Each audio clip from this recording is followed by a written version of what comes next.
Meeting of the Menifee City Council to order. Madam Clerk, do we have someone to deliver the invocation tonight?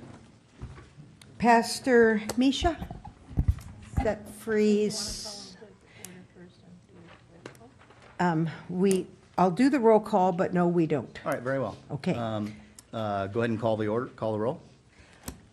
Councilmember August. Councilmember Furman. Here. Councilmember Denver. Here. Deputy Mayor Edgerton. Here. And Mayor Mann. Here. Thank you. So Pastor Misha appears to not be here, sir. All right, very well. I'll do the invocation. Ladies and gentlemen, would you please rise?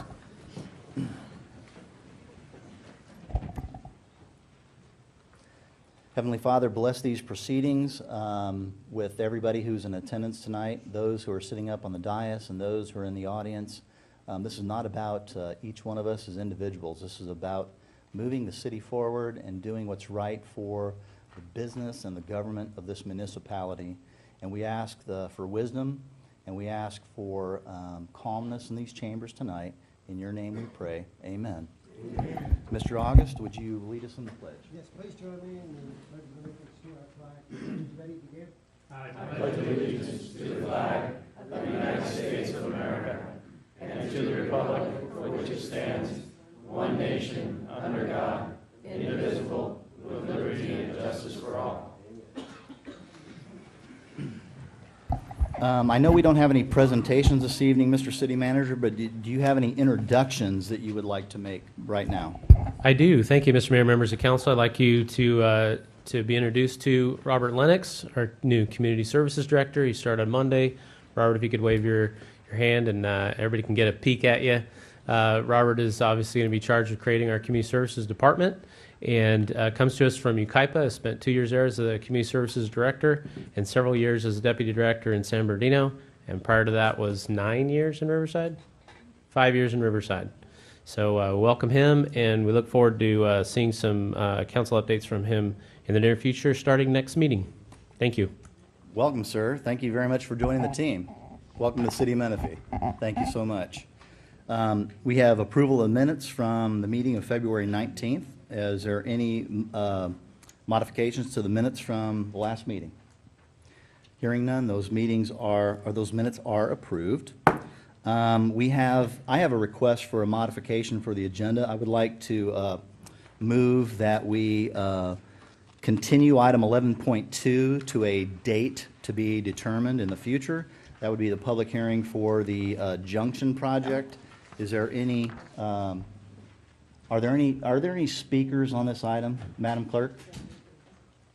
Are there any speakers on this public hearing? On for 11.2? item 11.2, there are no speakers, and it is being requested as a move to a date certain. Okay, so at this point in the agenda, Mayor, I'm sorry to interrupt, but if you're going to continue it as a public hearing, you first need to open it as a public hearing and then continue it to a date certain. can we lay it over? That it's already been noticed, and so I'm asking for guidance. If we need to go through the motions of opening the hearing and going through those matters and then continuing it, we'll do that at the regular time. That's what I would suggest you do. All right, very well. Do we have any public commenters tonight, Madam Clerk? Yes, we do, Your Honor. Please proceed. Ben Adams. Good evening, Mayor Mann, Council, City staff. Congratulations, Mr. Johnson, on joining us permanently. Fellow citizens and guests, I think we all sigh a huge sigh of relief that the Newport expansion is complete. However, as Mr. Smith knows why I'm here, I'm concerned that the bike lane with the general plan called for was not put in. Now, I've talked with Mr. Smith, and there were some technical issues, and we wanted to get that thing done fast. So the bike lane will have to come later.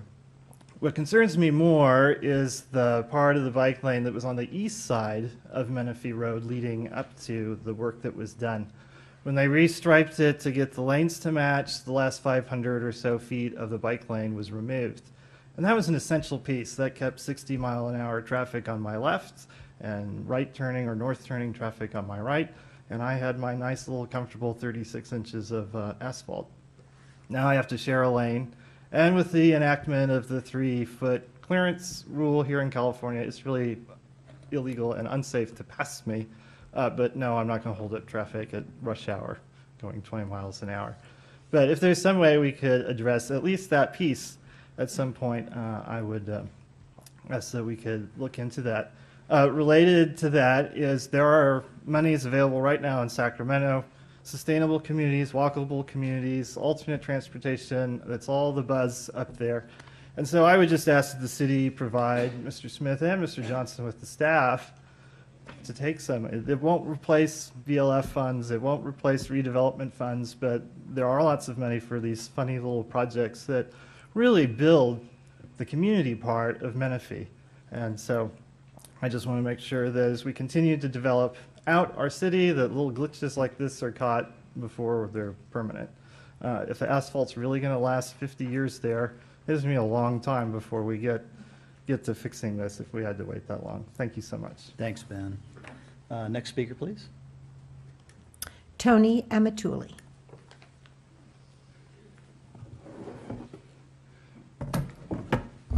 Good evening, ladies and gentlemen. I am the chairman of the board of the Menifee Valley Chamber of Commerce, and we're here tonight, some of my board members and I are here to recognize Robert Johnson on his appointment of being permanent city manager. And we have a plaque, and we'd like to recognize that that you are permanent for as long as hopefully you're here for a long time, and we'd like to give this to you.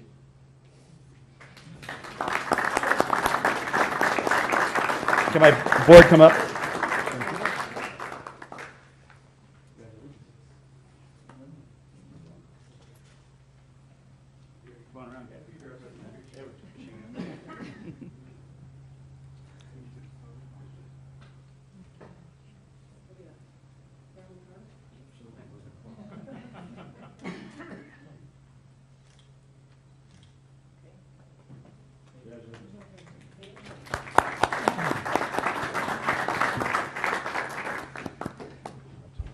Thank you, Mr. Chairman. Next speaker, please.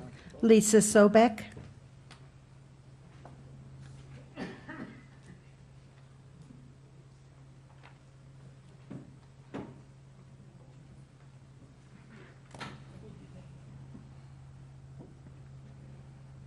Good evening, Mayor, council members. It's nice to be here tonight. I'm here representing the Menifee Interfaith and Community Service Council. Just want to let you know that we are in the planning of the second annual Menifee Better Together, partnered with the City of Menifee, the Interfaith Council, and Habitat for Humanity. The goal this year is to work in the core in Sun City area of our city to clean up 15 senior citizens' homes. The goal is to have 300 volunteers out again this year. On the dais, council members and mayor, I've put your volunteer waivers there for Habitat and for the city. I know I've already talked to most of you, and you'll be out flipping burgers and helping at the volunteer barbecue. This is open to anyone in the community who would like to volunteer. They just need to let me know. I just want to let you know real quick some of the organizations that have jumped on board. We have Care Connexes, Center of Spiritual Living, Evans Brown Mortuary, Faith Lutheran, Hope Christian Church, Menifee United Church of Christ, the Church of Jesus Christ of Latter-day Saints, St. Vincent's Farah Catholic Church, the Rotary Club, Verizon, Target of Menifee, Sun City Garden Club, Auto Air Pro, Miller Jones Mortuary, and Sun City United Methodist Church. It's going to be a great day. If anyone's interested, they can come and see me. Also, we're looking this year forward in May, the first Thursday, I believe it's May 1st, for National Day of Prayer. We're looking forward to holding that out at the Veterans Memorial at Wheatfield Park about 5 o'clock in the evening. And there will be also a special presentation honoring our heroes, the veterans. And so, thank you. Thank you, Ms. Sobek. Next speaker, please. Dean Wetter.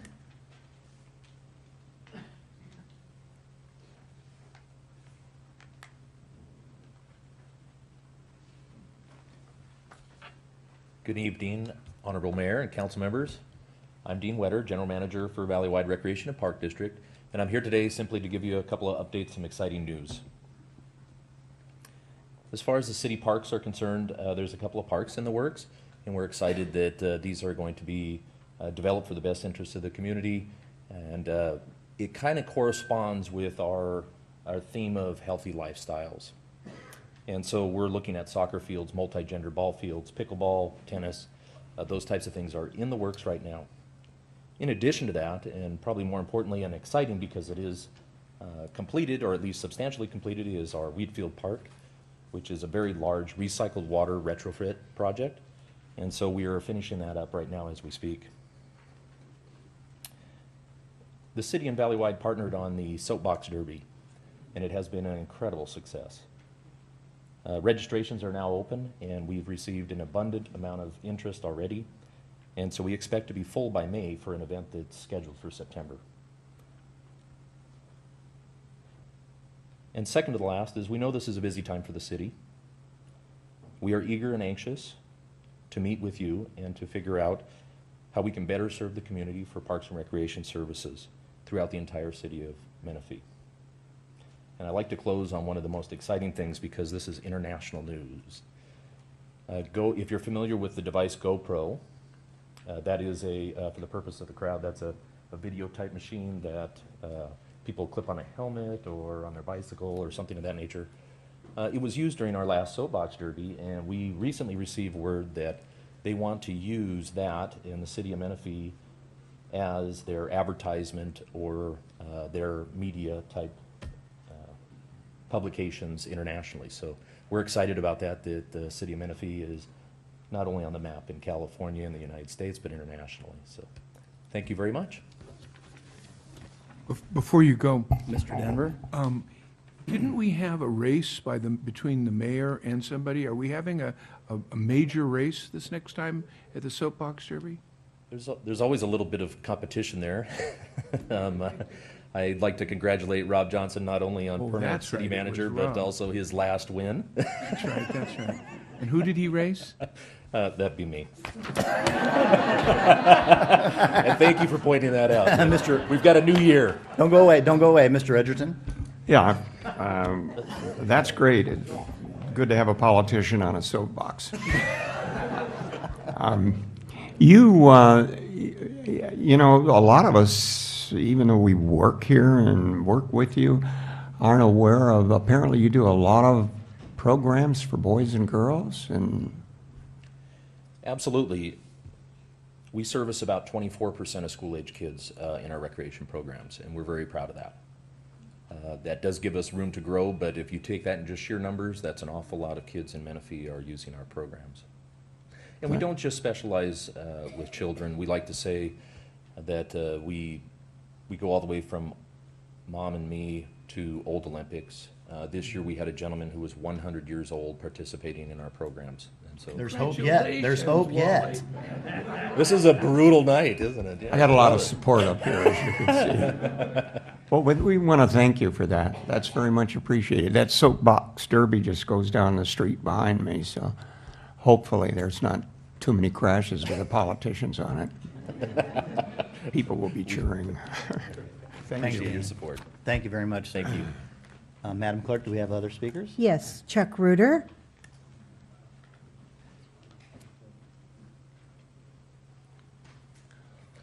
Honorable Mayor, City Council, city staff, fellow citizens, I'm going to make a comment on a couple of things that I've been reading in the paper, but I'm also going to comment on what I've seen in the city of Menifee. But first of all, again, I commend your move with Rob Johnson, making him the permanent city manager. I think that was a smart move. It was a smart move the way you brought him on, with Sean Nelson coming up here to teach him the art of being a city manager. I thought that was a good thing. As I ride around the city, I see how nice it looks. The city looks beautiful out there. These developers have been doing a very good job for us. This business, see, of course, where I come from, in the core area, developer is a bad word. But I'm sorry, they're wrong. We need development. Where are we going to get the money from to build these homes and whatnot? So, but I do have two issues to pick with you. Number one is the Wooden Nickel Ranch. I wish you guys would settle that. If the guys need money, get them grant money. And the other thing is this Sun City Shopping Center is looking very slummy. I hope you can do something about that. Now, one more thing. I go to the Old Salts meeting. You know who the Old Salts are? Some of you do, right? Okay, the old naval officers and whatnot. When they get dressed up in their clothing that tells people they're a veteran, very often young people come up to them and say, "Thank you for your service."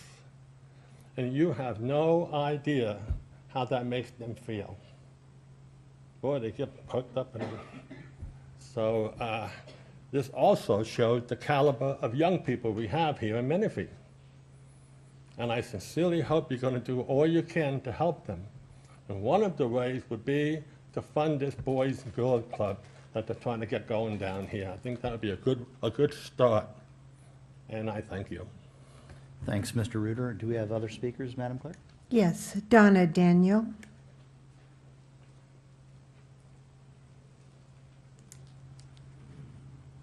Good evening, Mayor, City Council, and fellow citizens of the greater Menifee Sun City area. My name is Donna Daniel Herr. I'm the Executive Director at the Cherry Hills Club, and I came here this evening to issue a personal invitation to the council, the mayor, and of course the citizens of Menifee and Sun City to join us on March 22nd from 11 to 3 p.m. for our first annual Cherry Hills Club Chili Challenge. We have partnered with CAL FIRE and the Fire and Burn Foundation. This is going to be a fundraiser for this group. And I'm very proud to say that we have on our partner list the city of Menifee. And I understand that there is a chili recipe out there that is going to win. So the gauntlet has been thrown down. But then the fire department says they have one that's better. So I guess we'll see, right?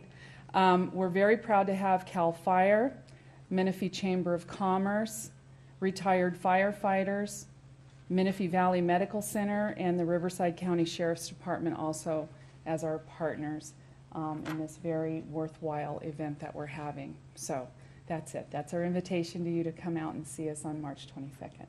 Thank you. Where? At the Cherry Hills Club. It's at the Cherry Hills Club, 28333 Valley Boulevard. Been there for 28 years now, serving our seniors in the greater Menifee Sun City area. 11 to 2. If you have some 11 to flyers, if you 3. could leave those with out do. front, that would be marvelous. Thank We you do. very much. Thank you. We'll see you there. All right. Next speaker, please. Ken Wilhoit.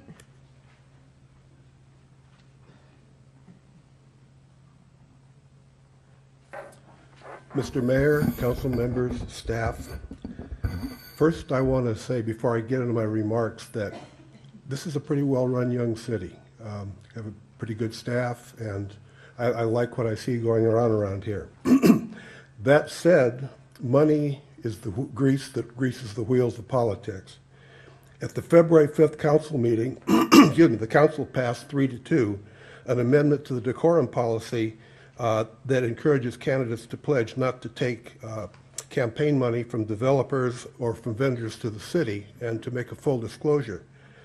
That kind of piqued my curiosity, so I went online and was able to find the campaign finance 460 forms for all the campaigns that have taken place over the last year and leading up to 2014. Reading those forms and then reading other similar forms throughout the county was kind of like pulling a loose thread on a cheap suit. One campaign stood out for the rest, both in the amount of funds raised and in the nature of the donors.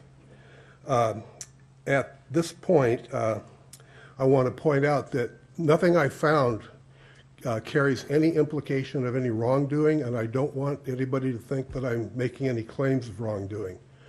Nevertheless, where there's smoke, there may be fire, and certainly one of the campaign filings did have a significant amount of funds coming in from one source. Now, It is the nature of real estate investment and development companies to form lots of small LLCs, limited liability corporations, LLPs, limited liability partnerships, and they do that to protect their developments from financial losses.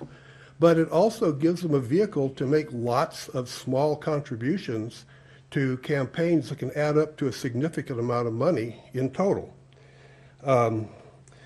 When a controlled group of LLCs and LLPs make a material contribution to a campaign, then a reasonable person might ask, why are they doing that? In the present instance, one candidate has raised nearly $35,000 in 2013. 12% of that amount came from Menifee, and including amount rolled over from a 2012 campaign. 30% of the total amount came from Riverside County, and 37% came from a single source composed of 25 LLCs and LLPs headquartered in Newport Beach. So again, I haven't found any fire, but it seems like there's a lot of smoke out there, and I think the people need to be aware of that, and they should look at the 460s themselves. Next speaker, please. Eric Thompson.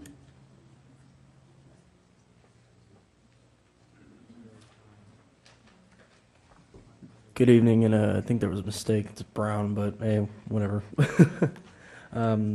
Big crowd, and sorry for any nerves. I'd like to kind of touch base on what Ken was talking about with the LLCs.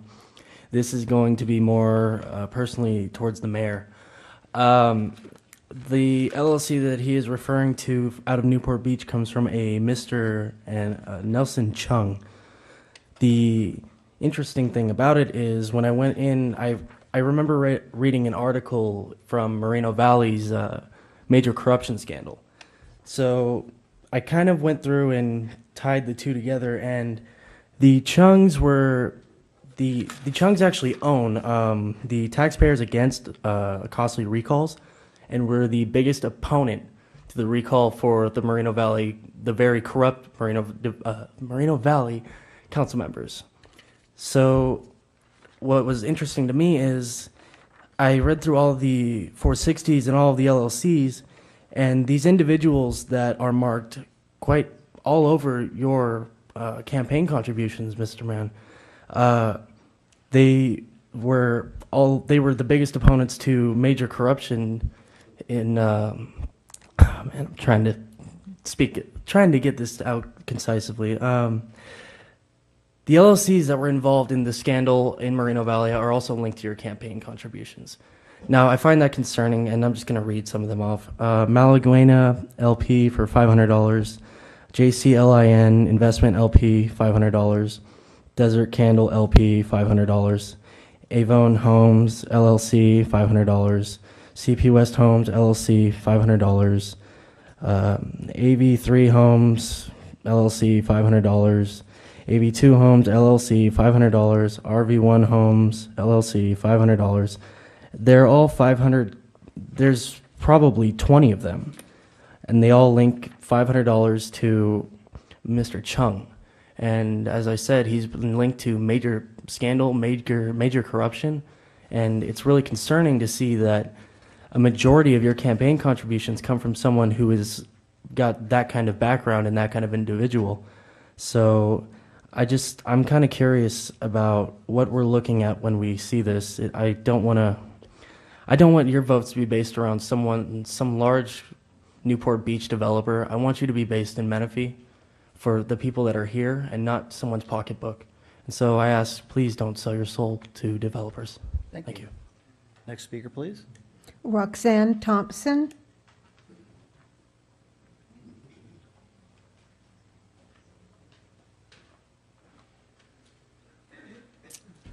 Good evening, Council, Mayor Mann. After speaking with several government agencies and officials, and the FPPC inclusive, it was brought to my attention that every city, be it a general law or a charter city, has the ability, and in my belief, the responsibility to set limitations on campaign contributions for specific reasons. I don't think I need to point out it. I strongly urge the city of Menifee to implement ordinances setting caps on contributions, and just to implement an ordinance. We need to send a message to developers that we're not anti-development, but we're not for sale. You're not going to buy us, but we are here. You can build here. The people of the city, we wouldn't have to question, is your vote for the betterment of the city, or do you have a sense of obligation to somebody? Have you been bought? Have you been purchased? I also think that you guys need to consider that we are the citizens here, and we put you here, and you need to have consideration towards us, and we need to see you transparently. Don't say the word, do it. Just don't say it. That's lip service. Get a lot of that. And Mr. Mann, to you specifically, I would like to say I'm not now, nor have I ever been, a paid employee of the Wooden Nickel Ranch. Anything I do on my own, and I do it because, sir, you concerned me. And with that, I'd like to thank you all for your time. Thank you. Do we have another speaker? Michael Mudd.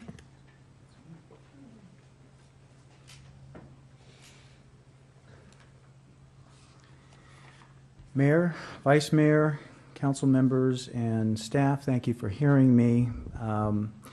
I am going to piggyback on these folks, and it may seem like we are working together, but in fact, we are not. We are all concerned about the same issue, and that's campaign finance. There are so many of these LLCs and LPs that have funded your campaign, Mayor Scott Mann, that it's concerning. And the question that has to be asked is why you choose to collect money from outside sources, especially developers, that are not in this community. There are a couple that do work in this community and are from here, but for the most part, they are from elsewhere. The problem is that we're not sure who you are representing, Scott Mann, if you're representing Newport Beach or Menifee, because a public servant would gather his forces and work within the city to get their campaigns together from citizens and businessmen and people from our community, not Newport Beach. I mean, looking at your just for the year of 2013, your finance campaign monies that are brought in, you should be campaigning for the city council in Newport Beach, not here, because that's where all your money's coming from, Scott.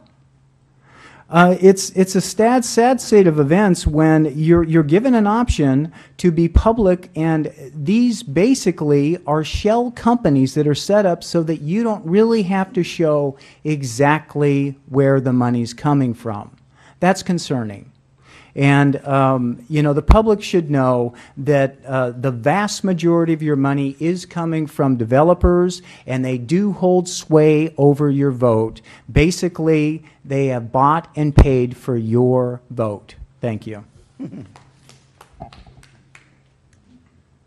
we have other speakers? Not under public comment, Your Honor. Excellent. Thank you very much.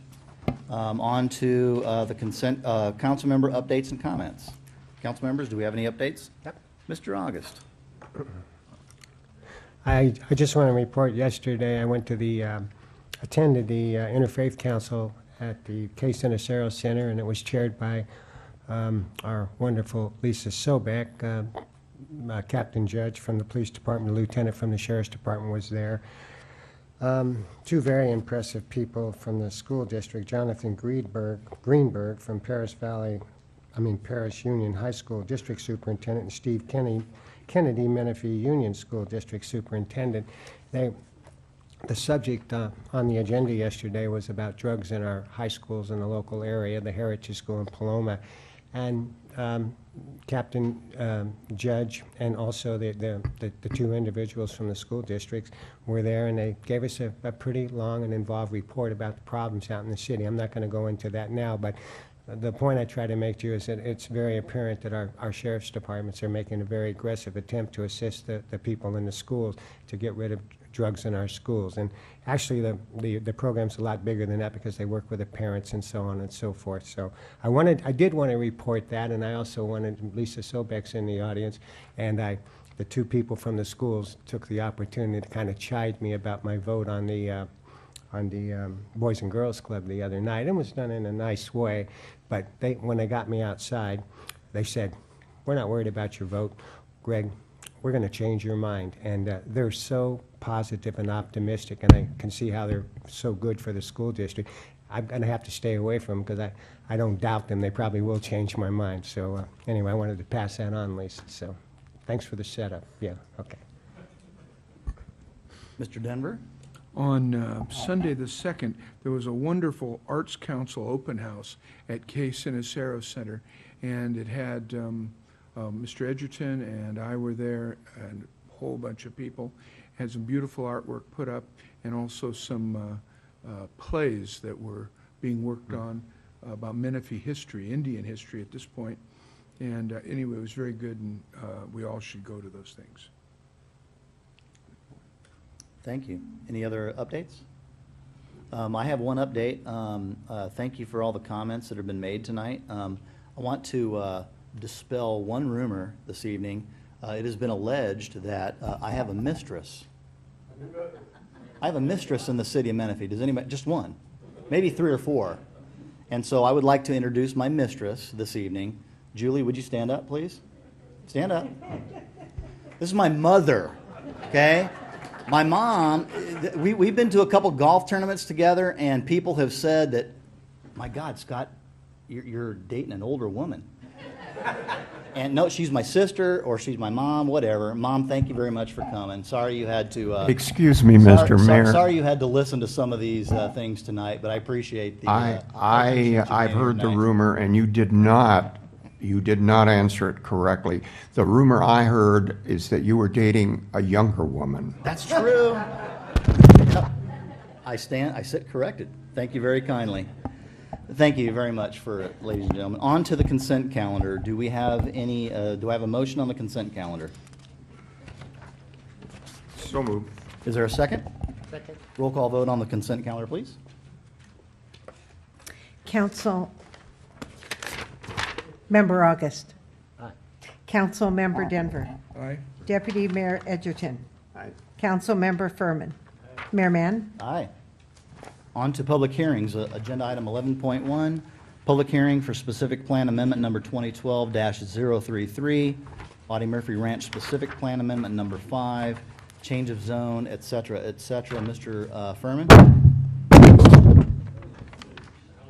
That hurt. I don't know. What was that? That was a That was a fist bomb. on the microphone That was accidentally. a bomb going off. That was actually me storming out of the room is what it was. I respectfully have to recuse myself since my property borders the Audie Murphy project, and it's deemed by the city attorney that it's a conflict of interest. So I'm going to recuse myself from this discussion. Thank you, Mr. Furman. And I'm sure, Mr. Johnson, there is a staff report for this item, and we'll take that staff report when Mr. Furman exits the chamber. Yes, thank you, Mr. Mayor, members of council. I'm going to be turning it over to Charles Leclerc, who will be introducing the project planner, Russell Brady, who will take it from there. Thank you, Mayor, Council. As you just noted, the item before you tonight is an amendment number 5 to the Audie Murphy Ranch specific plan in association with an environmental review, a change of zone, and 2 tentative track maps. The staff planner on this project is Russell Brady, a contract planner. He will be giving a presentation in a moment. Before he begins, however, staff would like to remind you that the recommendation within the staff report is that of the Planning Commission. That recommendation, however, was based upon a recommendation from staff to the Planning Commission. So there is a trail of recommendations to you. Thank you. Madam Attorney? Yes, just to clarify for the record, the reason that Mr. Furman recused himself is that there is an FPPC letter opinion that informed him that he does have a conflict, so that's what it was. Okay, thank you. Mr. Leclerc? Thank you. As I just mentioned, that the recommendation to the commission was a recommendation from staff.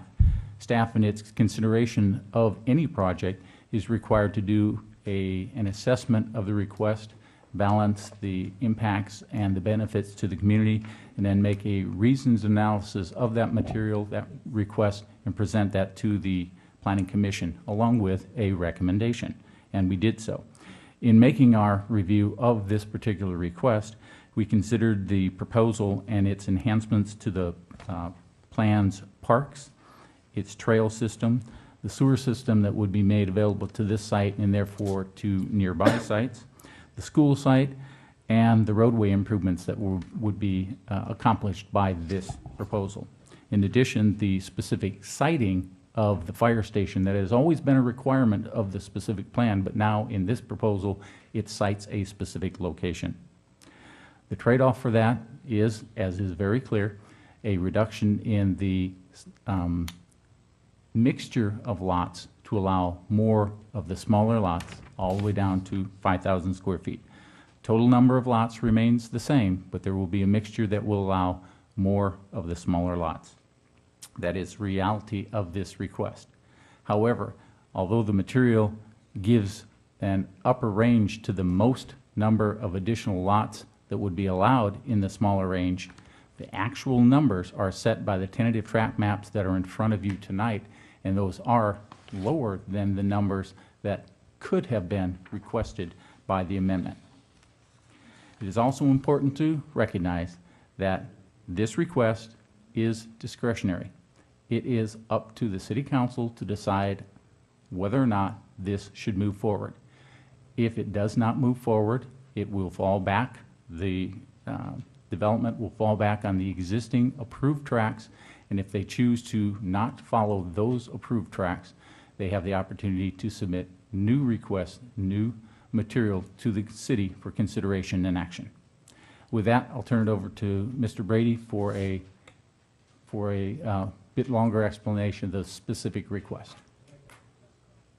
Mr. August? Yes, Mr. Clerk, could you please, you said something that maybe you could explain to me. You said the numbers could have been higher than requested, or you said lower than requested? The number of lots that could have been plotted on the tentative maps with smaller lot sizes could have been higher based upon the criteria that's being considered in the amendment. For example, lots down to 5,000 square feet, you could have had as many as, I believe it's 296 or so. But what is actually proposed here are lots between 5,000 and 1,500, only 106 of those. Lots between 5,500 and 6,000, there's 115. Lots under 6,500, there's 109, and so forth. So it didn't go up to the maximum number that could have occurred if they went by the strictest language that was being proposed if it were approved. Mm-hmm. So on the two tentative track maps we're voting on tonight, there was an additional 106 lots reduced to 5,000 square feet from what was originally approved by the county on the final track map by the county. On the tentative maps that were approved by the county, correct. That's okay. All right. And then also, there was a reduction from 6,500. You said there was 115 that were reduced down to 5,500? In the range of 5,500 to 6,000. Okay. Do you know how many were reduced from 7,200 square feet? Fundamentally, all of these, no, cannot say that. Okay. Perhaps Russell's presentation will give that specific number. Okay, thank you. Mm-hmm. Okay, please proceed, sir. Thank you, Charles, and council members and Mayor. Russell Brady presenting on behalf of staff, agenda item number 11.1, consisting of the Audie Murphy Ranch, specific plan amendment, change of zone, and 2 tentative track maps. Here showing the location of the specific plan outlined in green and the two tentative track maps, 2012-141, also known as track map 36484, outlined in blue, and tentative track map 2012-142, also known as track 36485, outlined in the gold. Just to quickly highlight here some of the surrounding land uses, primarily vacant to the east, as well as rural residential and single-family residential surrounding the overall specific plan, with the city of Canyon Lake to the west. The specific plan amendment is the fifth amendment to the Audie Murphy Ranch specific plan and consists of a proposal to reconfigure plan area boundaries within the portion of the specific plan area located north of Salt Creek, modify the range of lot sizes available within the plan, as Charles had noted, and incorporate minor changes to the recreational amenities provided within the community, primarily due to water quality requirements. The change zone proposes to amend the specific plan zoning ordinance in accordance with the proposed specific plan amendment, in particular related to the minimum lot size changes and other development standards. The first tentative tract map, 2012-141, proposes a Schedule A subdivision of 29.6 gross acres into 109 single-family residential lots and 8 open space lots. 63 lots have a minimum lot size of 5,000 square feet, and 46 lots have a minimum lot size of 6,000 square feet. One of the open space lots consists of a 1.58 acre area for an active park and water quality basin. A 1.42 acre portion of the site within Plan Area 1A has been set aside for a fire station, which was currently not specifically plotted within the area, although planned within the area. This tentative tract map would replace the previously approved tract 31823, which was approved for 106 single-family residential lots. The second tentative tract map, number 2012-142, proposes a Schedule A subdivision of 292.34 gross acres into 1,008 single-family residential lots in 12 phases and 44 lots for open space. Minimum lot sizes, again, range between 5,000 square feet to 7,200 square feet. Overall, single-family residential lots have an average lot size of 7,192 square feet within the entire tract map. Open space lots consist of a 6.1 acre lot for an active park and water quality basin, 24.3 acres for linear parks, paseos, and water retention and conveyance, 0.4 acre lot for a sewer lift station, and 7.8 acres in graded and natural slope area and in landscape common slope areas. This tentative tract map would replace the previously approved tract 31824, which was previously approved for, I believe, actually a total of 928 single-family residential lots. Here showing the existing specific plan, land use plan. And we kind of focus on the area of the two tentative tract maps. You can kind of see here the change to some of the plan area boundaries and the intensities, changing primarily from the 7,200 square feet to smaller lot sizes, generally between the 5,000 to 6,500, as noted previously. Is there any way you can put those side by side? The applicant's presentation is a little bit more fancy than mine in terms of animation, so when they have their presentation, it'll kind of fade in and fade out. You can kind of see here the Okay, changes thank you. there. Yeah. All right, thanks. Here showing the currently approved tract 31823. So you can just kind of see here how the lots lay out. Again, the fire station isn't specifically plotted on this currently approved tract map, and there is not a park within here currently. Now, can you go back? As you're presenting this, can you give us an orientation, north, east, west, south? Sorry. Please. This tract map is in the triangular piece west of Getz Road, kind of there in the most northwest corner of this specific plan. Is everyone kind of oriented? Okay. So again, here the currently approved tentative tract map that borders the city of Canyon Lake there. Is this the current one that's approved? Is that what you're saying? This is the current tract map that is approved that they could, based on this approval, go out, grade, build, record today. Is this the amendment? This is not the current proposed tract map today. Okay, gotcha. Thank you. This right here on this slide is the current proposed tract map. I wanted to just include for reference what this tract map essentially is replacing. Thank you. In terms of just the way it all. Can you go back to the previous one, please? There. Are these the same scale? Unfortunately, copying things from PDF, the scale gets a little bit off, but the boundaries of the site are exactly the same. So if those match up, though it's the same area. So again, the current proposed tentative track map with the fire station on the north portion of the site and the 1.5 acre approximate size park in the center portion of the track map. So the fire station is oriented, it's on Getz Road. I'm assuming that it's in the upper left-hand corner there, Correct. the triangular piece. And what's the boundary there? Is that the map, the shaded area on the left-hand side, is that a road? That's not Newport, that's not the new Newport Road, is it? Immediately to the left, the west there is the city of Canyon Lake, existing built lots. And those to the west sit generally a little bit above this tract, and there would be a slope along I'm the sorry, west. but I'm confused. Mr. Johnson? Thanks. Let me try to help you. The street on the upper left-hand corner, that's a valley. Well, is it not? Getz. Vista Way. Getz is running. Sorry. Getz is running through the middle of the map. When you get to the top on the left, that would be Vista Way on the left. See where I'm talking? So the north part of the map is the actual fire station there, and just north, if you were traveling north, but it's diagonally, that would be Vista Way. Across the street would be the church on the east side of Getz Road. Is that any better? Where's Normandy Road at? Normandy is the kind of southerly boundary of this track map. It doesn't obviously extend into this track map because it's just the east side of Getz Road. Okay. It would be. So it's helpful north to- of Normandy on the west side. All right, Mr. Denver?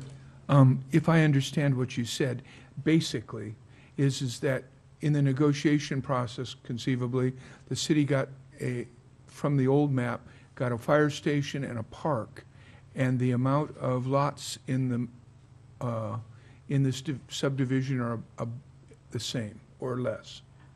In this case, the fire station would have been required and would have removed some lots. It was planned for this area, it just wasn't specifically plotted. Compare it to the map before. How many lots are on that map? This map has 106. Now go to the next map. How This many one is has it? 109, so it would be an increase of 3 lots. But we got a fire station, we got a park. Correct. And the lots, therefore, are slightly smaller. Correct. City Attorney?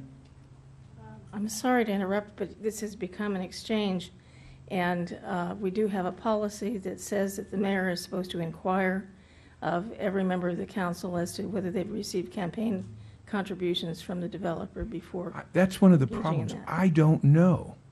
And so if you have LLCs and LPOs and DDRs and you have 14 names and I'm sitting here and wasn't asked before, how do I know since my wife runs the books? Well, Well, that's an appropriate response, but the mayor does have an obligation to ask. okay.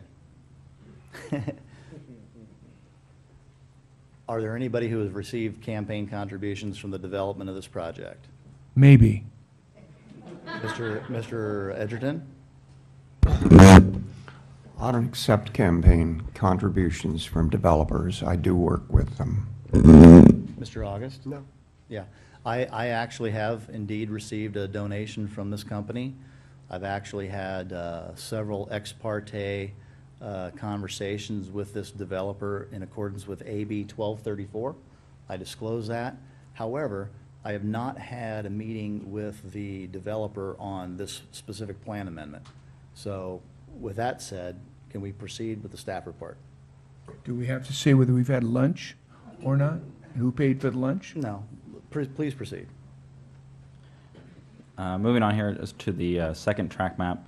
Seen here the currently approved track through 1824, showing it's obviously a very large track. It's hard to see the detail here, but just to kind of give a perspective of what's currently approved there. And here the current proposed track map to replace it, generally the same or a similar street pattern as well as to the swales and drainage. And here a little more detail just showing that the northerly portion of the proposed track map and here the southerly portion. Ladies and gentlemen, the conversation is between the council and the staff.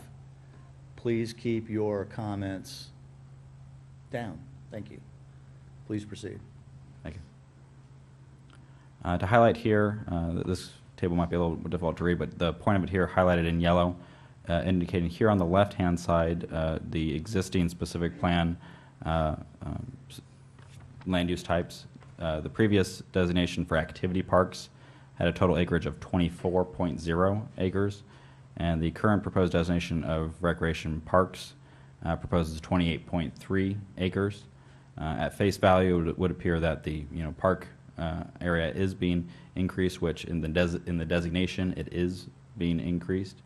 However, just primarily the park areas are being increased to accommodate water quality features that would otherwise already be required of the project, but through this amendment they are accommodating some of those water quality features by expanding these park areas with the water quality features inside of them. Here just to show the concept on the right, as well as the from the tentative trap map showing the basin area, kind of highlighted in blue there, and just proportion-wise how much of the water quality area takes up for that park in particular. Again, this park, Can I just interrupt you for just a second?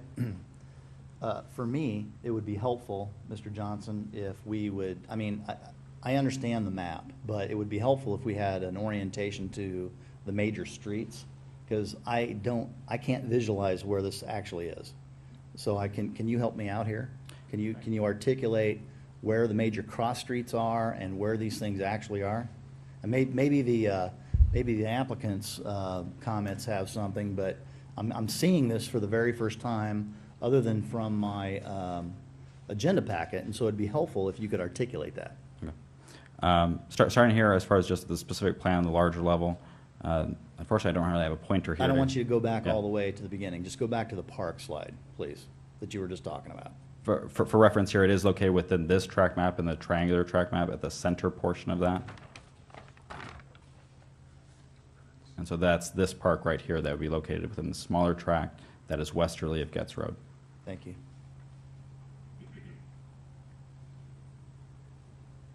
Here looking at the original track through 1823, which is the track easterly of Getz Road that is currently approved. On the left, the track map showing the park area that was previously approved, and on the right, the concept that was included in the specific plan. You can see here how much smaller the water quality features were anticipated to be at that time within the park area. And then now, as proposed, the park area has increased, expanding basically to the southwest a little bit. This park is located kind of on the right side of the portion there. You kind of see that triangular piece there, where that park is, and kind of almost borders Salt Creek right there. And it follows kind of the loop road of Audie Murphy Road.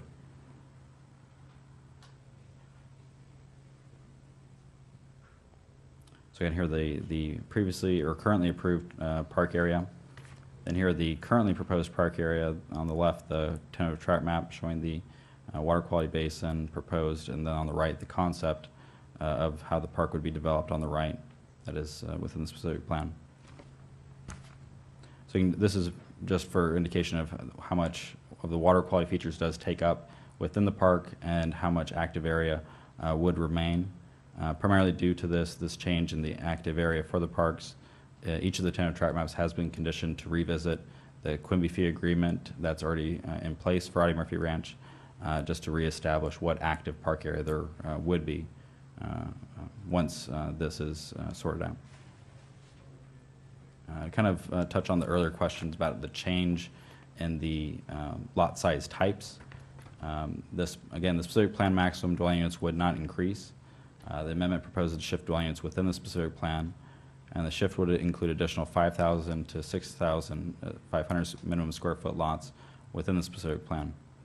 Looking at the entire specific plan here, you can see this table, how it breaks down between each of the minimum lot size types, as far as how much reduction in each of there is and increase in certain portions. Then looking at this slide here in these tables for each of the track maps, the smaller track map on top and the larger one on the bottom, showing the changes for each minimum lot size type. Can you go back to the trap maps we're discussing tonight, the two track maps, please? I mean, not the picture, the numbers. The numbers. Numbers.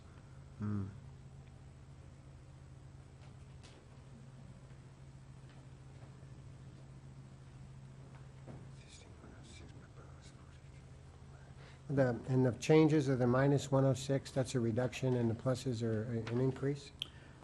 Yes, for that one, for the smaller track map, since there are no, for the specific plan, there are no more minimum areas of 7,200 square feet. The minimums are either 6,000 or 5,000 for that area. However, as Charles noted, for that track map, just to kind of quickly run down here, as far as lot sizes between 5,000, actually proposed by the tentative track map, lot sizes between 5 to 5,500 square feet, there would be 15. Lot sizes 5,500 to 6,000 square feet would be 7. 6 to 6,500 square feet would be 15. 6,500 to 7,000 would be 24. And as far as lot sizes above 7,000 square feet, there would be 48. What are just go down the right-hand column, when it says 7,200 square feet minus 106, what does that number reflect? And the existing track map approved in that place has 106 lots with a minimum lot size of 7,200 square feet. Okay. The current proposed track map has no lots with a minimum lot size of 7,200 square feet. That doesn't mean that there aren't lots proposed above 7,200 square feet. Yes. But at least the standards applied for that track map, there are no minimum 7,200 square foot lots. Can you go over the next line with me, please? 6,000? I mean, the same line, same Oh. pictorial there. So there were no 6,000 minimum square foot lots on the previous, same with the 5,000 square foot lots on the current approved track map. Uh-huh. And so now there are, reduced lot size minimums for that area. So there are 46 that are with a minimum lot size of 6,000 and 63 with a minimum lot size of 5,000. And the 5,000, now there's plus 63 with 5,000. Correct. Okay, thank you. Okay.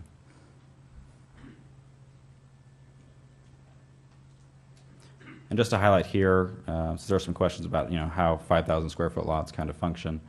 There is an existing development within the Audie Murphy Ranch development, the Cimarron development, that has 5,000 minimum lot sizes. Looking here, lots 12 and 13 in particular, lot 12 has a lot area of 5,171 square feet. As you can see here, it plotted a product of 1,355 square feet. Is a two-story building. And then on lot 13, you can see it's a slightly larger size lot, 5,400 square feet. It was just a one-story product of 2,100 square feet. There's some dimensions highlighted there in yellow on the plan. In particular, noting the rear yard, there's 20-plus rear yard setbacks on those. So there is a sizable rear yard area that can still be provided on a 5,000 square foot lot. And here, this is the lot 12, just for sample of what a product plotted on a 5,000 square foot lot does look like. That's 5,000 square foot lot, right there? Correct. Sorry, a 5,171 square foot lot. No, you didn't show the backyard, did you? I unfortunately didn't want to intrude onto somebody's property. As noted in the staff report, there are some further planning considerations regarding the Getz Road sidewalk and trail. This was discussed at the Planning Commission. Prior concepts for Getz Road had an 8-foot wide sidewalk in addition to a 10-foot wide trail all on the east side of Getz Road. Staff's review of that, as well as the Planning Commission, Planning Commission's recommendation along with this specific plan and track maps would be to reduce the width of the sidewalk from the 8-foot as previously approved conceptually to 6 feet since there is the adjacent 10-foot trail that would essentially provide that wider path along the east side of Getz Road. The Getz Road dedication, the track map as proposed does not provide the ultimate width per the general plan, primarily within the parkway areas. However, there are open space areas outside of the right-of-way that would essentially function as the additional parkway that the general plan requires. Both of these would be maintained by the CFD either way. Also, just to highlight real quick, the top of slope design adjacent to Canyon Lake, the existing walls and fence condition along that is kind of varied, and it doesn't always follow, a nice clean line there. And so at the top, adjacent to this project, there would be a wall there at this project's property line, and so it would mainly be on the Canyon Lake side that there might be some kind of variation between this proposed wall. There has been some long discussions with the tribes, the city attorney, and staff regarding monitoring and treatment agreements related to the Audie Murphy Ranch. Obviously, there's a lot of history related to this due to a lot of the resources within the project. Latest discussions, basically, staff has been provided the current treatment agreement that Pechanga and Brookfield has for those, and so based on that, staff, along with the city attorney, have reviewed this and are currently recommending that condition 52 within each of the track maps be revised per the below, which would simply reference the existing treatment and monitoring agreement that Brookfield has with Pechanga, and that Saboba would not specifically be required for monitoring of the project, as was previously recommended by staff. Saboba has been informed of this change in the recommendation. Also, staff has recently received a request from RTA regarding some bus turnouts.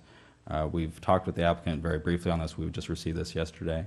And so we're kind of in the process of resolving this, but since we probably won't resolve it exactly tonight, we would recommend that 2 conditions be added to each of the track maps, basically that RTA clearance be provided at a certain time just to make sure that everyone's happy with the bus stops and bus turnouts at that time. Mr. August? Tonight, if we approve these 2 tentative track maps, we would be approving zoning and zoning standards, but we would be the standards for each planning area, correct? So we don't really know whether there's going to be a 2-story, 3-story, or whatever kind of building on each piece of property, correct? We don't know how many 2 stories and single stories we're going to have yet, do we? Not so much. There are certain guidelines that the city uses to kind of have a mix of both architecture as well as product types that mixes single and 2-story. As far as the information we have to this point, though, we don't have that information. We kind of be voting on it tonight, I would think, whatever those standards are going to be within the planning areas. Correct, and those standards do not specifically include, single versus 2-story mix. Thank you. Wrapping up, as far as staff recommends, the City Council open and conduct public hearing, adopt an addendum to certified EIR number 436, as well as the following actions to approve the specific plan amendment, the associated change of zone, and 2 tentative track maps with the included change to conditions as provided by staff tonight. This concludes staff's presentation. Thank you very much. Are there any additional questions from the council of staff at this juncture? Hearing none, I'll open up the public hearing at time 8:01. Madam Clerk, was this properly noticed? Yes, Your Honor, it was, and any correspondence we have is in the folder in front of you. Okay, thank you. I know that there was an extra copy of a correspondence that we'd already received that was handed out tonight. I'll take public testimony from the applicant at this juncture, if they wish to speak. Yes, sir, both Joel Morris and Adrian Peters have speaker slips in, so how about we start with Adrian Peters?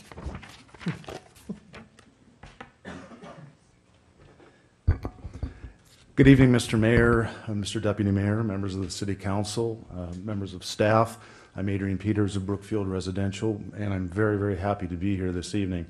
In a few moments, I'm going to turn over the microphone to Joel Morris, who will walk you through a very detailed and comprehensive PowerPoint presentation that we think helps explain some of the changes that we're proposing, and we'll be certainly happy at the end to answer any questions that you may have.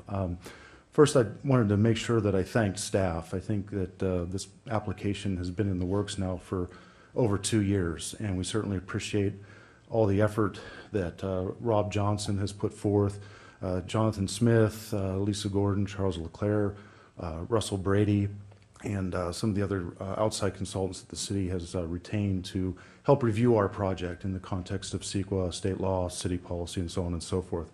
With me this evening, I have my civil engineer, Amir Falahi, as well as Joel Morris and his team that are available here to answer questions.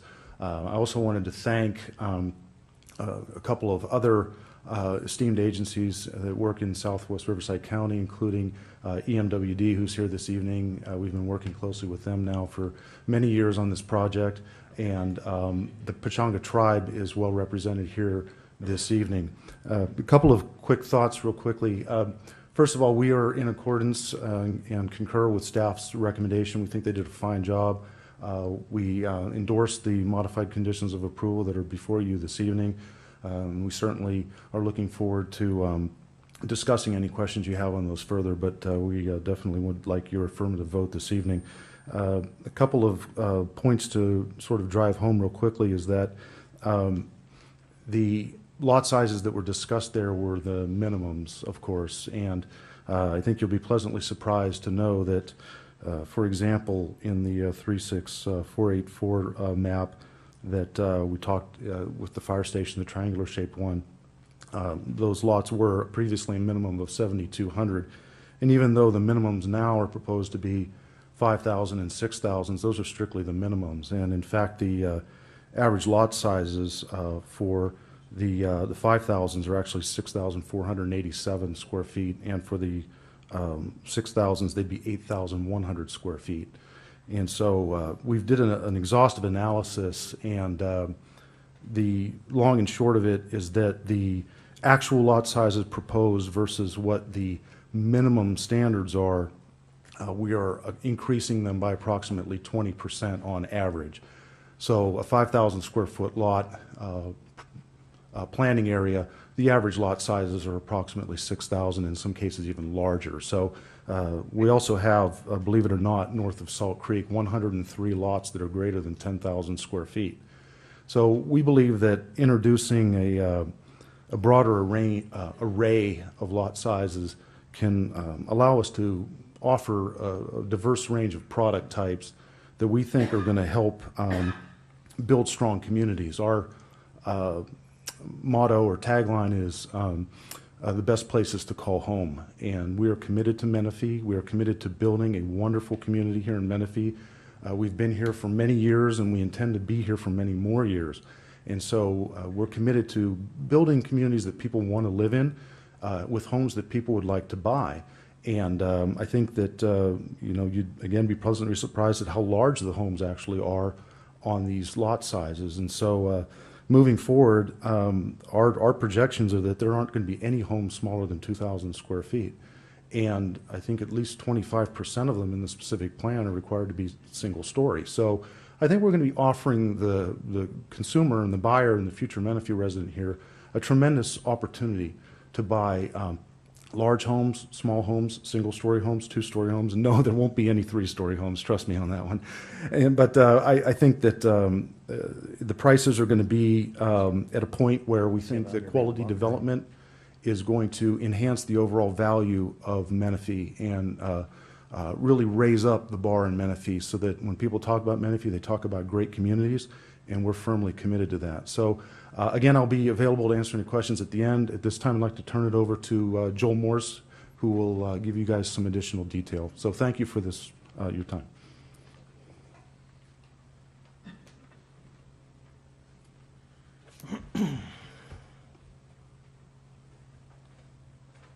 Okay. Good evening, Mr. Mayor, Deputy Mayor, council members, staff, audience. My name is Joel Morse. I'm principal at T&B Planning, 17542 East 17th Street, Tustin, California. And we're obviously representing Brookfield today in this application process. We've been working with them for many years. And the presentation tonight is an overview of the project, overview of the community, what we believe are improvements to the community as it's currently approved, and we think that it will be a tremendous benefit to the city overall. I want to follow up with something that Adrian said regarding the requirements of the single-story versus two-story. Adrian is correct. There is actually a requirement in the specific plan that 25% of lot of homes in any particular planning area must be single-story. And of the two-story homes in that same planning area, 15% must have a single-story element. And a single-story element would be a single-story garage or a single-story porch or something that reduces that massing on the street. And we'll talk a little bit later about the design guidelines that are contained in the specific plan. Oops. Okay, I'll miss past that one. I'll pass that one. Okay, here we go. As Russell mentioned earlier, sorry, I'm just getting acquainted with the, okay. As Russell mentioned earlier, this is an approved specific plan. It was approved in 2004 for 2,190 units, as the plan that Russell presented earlier as the approved plan. And it could be built as it is today. There are approved and final maps covering the entire project area. And so Brookfield could go today and build the entire project as it's currently approved. But in looking at the project overall and in the changing marketplace of the city of Menifee and the general Southern California Riverside area, determined that this project as it's currently approved is not the best project. It's not the best project for Menifee, it's not the best project for Brookfield.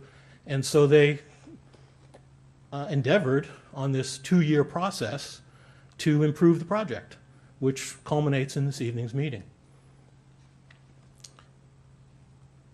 As you probably know, Audie Murphy Ranch is an existing community. There are neighborhoods constructed, and this map here shows you which areas are either graded or have homes and neighborhoods on them right now. So this is a living, breathing, evolving community. The areas of modification are focused primarily here in this northwest corner, the 2 track maps that we've been talking about. The small one, 36484, which is the 109 units, and the larger one, 36485. We'll try not to get too confusing about where these are. You'll notice between 36484 and 36485, that's Getz Road that forms that little boundary between them. And Newport Road is south of 36485, and we'll show you a map in a moment that'll show you exactly where this is.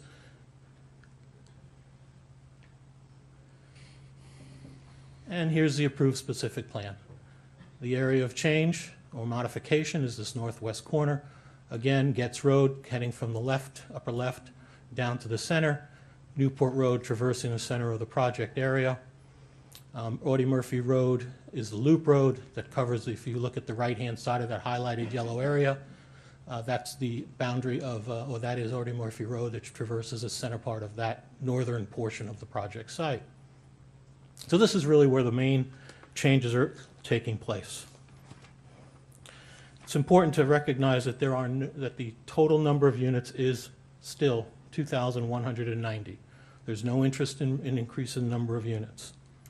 The basic design of the project and the community remains consistent. If you look at this map, and as it transitions into the proposed modification, it almost looks like it didn't change, because very little of it did change. And let's do that again. That's the approved specific plan. If you look carefully in the area of modification as it transitions, you should be able to see there are some changes in the way the lines are oriented.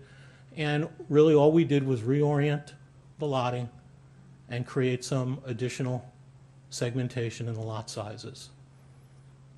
The overall general design of the project is the same. The community is the same. We've made improvements. We have not really changed it dramatically. And we've talked about already is the 1.5 acre new public park, and this is in the northwest corner. This park was not part of the approved plan. This may be an older design. I think Russell might have the recent one, or you have the old one, and this is the recent one. I'm not quite sure, quite honestly. But this is a new park. We've also increased the sizes of all the parks that were in the community. Park PA 30, which was a 4.9 acre park, is now a 5.9 acre park.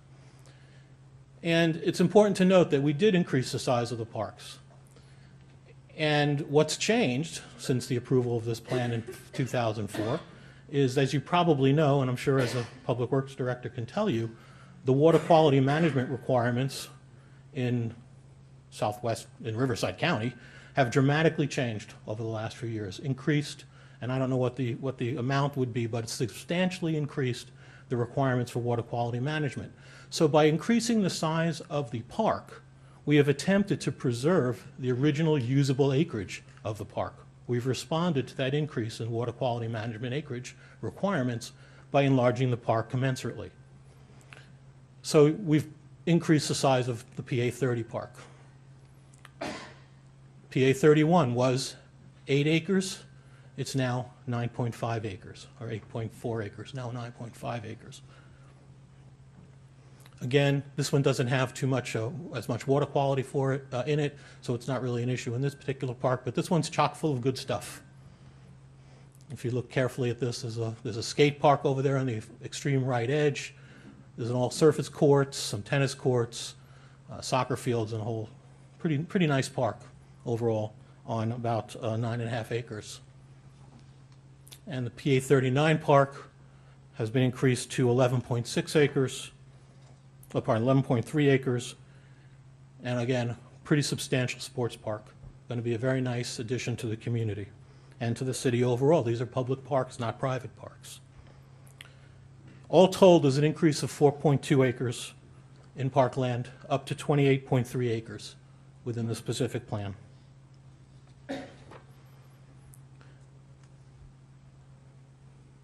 In addition to increasing the traditional parkland, we've also created 26.1 acres of parks and paseos.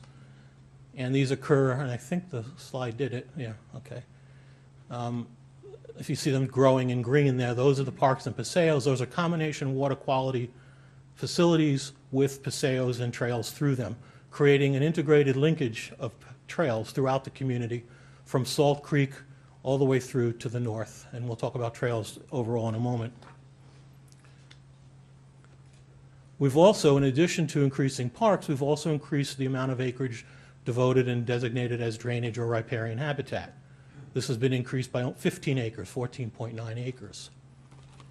So we're preserving more riparian area, we're increasing open space, and I'll show you another slide here. We've actually increased conservation open space by 18.5 acres. So what have we done? We've increased the parks. Well, let me back up. Why do we think this is a better plan? We've increased the parks, we've increased the open space, we've increased the habitat, preserved habitat, we've increased the conservation area. We've also provided 6 miles of integrated trails, which link up with the city's proposed recreational trails concept that's in the proposed update to the general plan. Substantial number of trails, substantial kinds of trails. In addition to the trails, there are bike trails on Getz Road and on Normandy Avenue as well. There's a designated 5-foot wide bike lane on Getz and a 10-foot wide trail along Normandy, as you can see on this plan. There are also, of course, quite a bit of sidewalks and bike lanes that are not all shown, they're not all shown on this plan. Additional public benefits we've talked about or have been mentioned by Russell in the presentation. Proposed new fire station site, that's going to be provided with 36484. And we've also increased the amount of acreage available for school sites. Again, benefit on benefit. Well, what are we asking for in return? Well, we're asking to redistribute units that were lost as part of that conservation dedication. That's part of it. And to move them from the south portion of the site, south of Salt Creek, to north portion of the site. So in the approved plan, there were 5,000, 6,000, 7,000, and 7,200 square foot lots. What we've done, we haven't reduced the minimum lot size. We haven't asked for 4,500 square foot lots or 4,000 square foot lots. What we've done is we've increased the segmentation. What does that do? Well, it provides a wider variety of house types, which are available to a wider range of residents in different economic circumstances. There's not just 4 to choose from, now there's 6 different sizes to choose from. That's a big difference in the community, who ends up living in the community. And it's also important to the developer and how fast the community sells out. And it's also important to the city and to retailers in the city. I know the Chambers of Commerce is here. Rooftops is business. And the more segmentation there is in a community like this, the sooner it will sell, the more houses will sell, the sooner and the more retail comes to the city. That's just a fact of life. As Adrian indicated, there are 5,000 square foot lots in the light brown. The actual average size is 6,160. The 5,500s are actually 7,000 square feet. The 6,000s are actually 7,600. The 65s are 7,600 as well. The 7,000s are 8,500 average, and the 7,200s are 8,800 average lot size. So again, a more balanced community overall, and it benefits to the city. So what are we doing? I'll repeat. We increased the parkland by 4.2 acres, provide 6 miles of trails, increase the open space by 18.5 acres, increase the riparian floodway by 14.9 acres, provides a new fire station site, provides regional sewer infrastructure, which I didn't mention because it needs to happen regardless. And we expand the lot size segmentation, which improves absorption, and it preserves the adopted 2,190 lot maximum. So this concludes my presentation. We, as Adrian said, we concur with the conditions of approval contained in the staff report and as modified by the staff report and during presentation. And we respectfully request that City Council adopt staff's recommendation contained in the staff report. The project team and myself are all here to answer any questions that you might have. Thank you. Mr. August? Can you go back to the last slide, please? This one? I just want to ask you a couple of questions, and this is something that confuses me. You kind of stand up there and say, we gave you this, we gave you that, and, you know, we did this for you, but isn't it true that some of this was really required and some of it was already required on the final map approved by the county? So you really didn't give us anything, it was already required. Well, that is true to some of them. Maybe the word gave is the wrong word, and I apologize for using that. The project includes these things. Some of them are new. 4.2 acres of parkland is new. That was not part of the original approval. But isn't part of the increase in the parkland because of the water management requirements? Yes and no. We could have left the parks the same size, and the city would have smaller usable park space. Instead, we proposed to enlarge the parks. We could have negotiated that with the city probably at some point, it would have come up. But rather than going through the brain damage of negotiating with the city about it, Brookfield said, let's enlarge the parks to accommodate that. That's a reasonable approach, given the realities of water quality management. And of course, parks are important. They're important to the city. They're important to Brookfield because they're important to the overall community and the residents. My only point was that in some of these cases, there was a necessity and requirement to do it. It wasn't freely given. That's just a small point, just something. The city does have exaction rights through all these things, so Exactly. correct, absolutely. Mr. Edgerton? Thank you, sir. I think you would agree that sometimes developers put in parks because it helps them market their product. It's not just giving a gift to the city. It is a marketing process as well. As it is for the city. Correct. You have, I read through and it looked like your minimum side yards are 5 feet. Is that correct? Yes. Is that a minimum of 5 feet for all of your houses? That's a good question. I'm not positive. I would venture that probably is, except on corners. It's a typical plotting requirement. It is a pretty typical setback for lots of this range from 5,000 to 7,200. 5-foot side yards is pretty typical. 10 feet on the corners. Thank you. A couple questions from my standpoint. You mentioned the provides regional sewer infrastructure. When we talk about the Newport Road realignment project and the Getz Road Bridge and the 54-inch pipe that was put in there for EMWD, where is there a lift station here? Is there a junction? Where is it?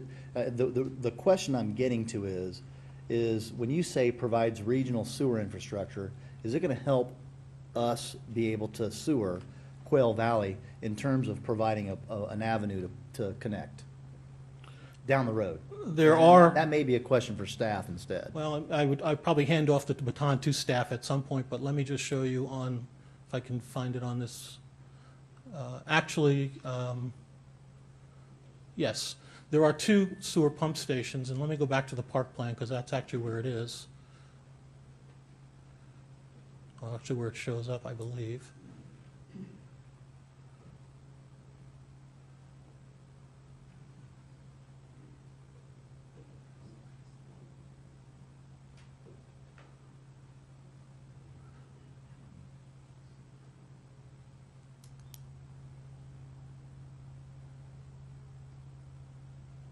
Okay. Adjacent to PA 30, but not part of the acreage of the park. Just to the right-hand corner, if you see on the right-hand side there, the grayed out area is one of the 2 pump stations that are provided in the project. That's a regional, I believe that's a regional facility. I'm sure staff can correct me if I'm wrong. As well as connections for reclaimed water and connections to the existing, here comes Adrian to correct me. No. That one, I'm going to talk about Getz Road. Okay.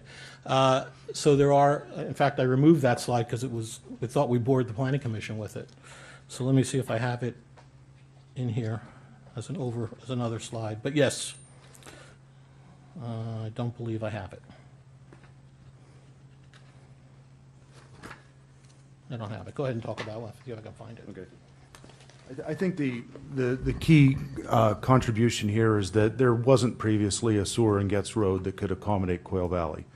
And I think the important thing here is, you know, over time and in working with EMWD and the city and processing the new maps, it became apparent that there was a regional sewer situation that needed to be addressed. So there's a 21-inch line that's going to be proposed to be put in Getz Road that's going to be capable of servicing the Quail Valley area. So I think it's, you know, it's important to note that, you know, when you go through new planning processes and the agencies like EMWD and the city get a fresh chance to kind of look at things. They get to look at the infrastructure and they get to look at future plans for reclaimed water and potential reservoir sites and some other major backbone infrastructure improvements. And a lot of times in your new development plans, you have to accommodate those because of demand or capacity issues or meeting some master plan, general plan obligations. So that's an example of something that we did.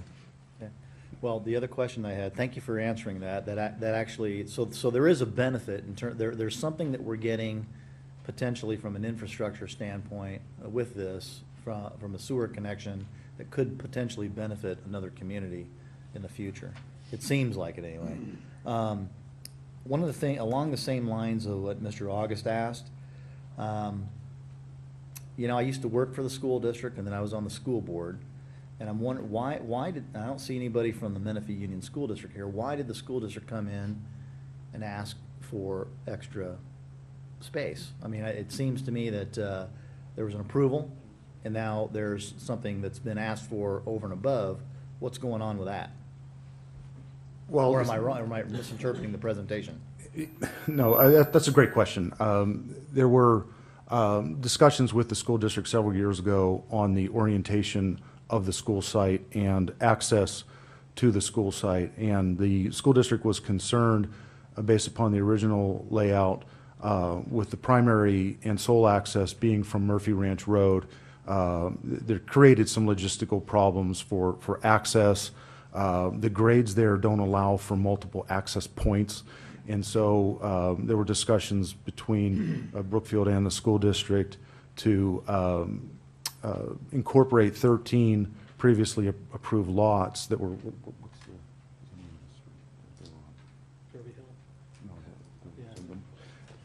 On the east, on the westerly side of the school, there were the loss of 13 lots that we gave essentially to the school district to expand their site by about another 1.5 acres or so. And that gave them 2 points of access both on the easterly side and the westerly side. And we're talking about the school site north of Normandy? No, we're talking about the school site south of Normandy. Okay, so we're talking about the elementary, there's an elementary school site. Correct. And there's a middle school Correct. site. That's correct. In this development. That's correct.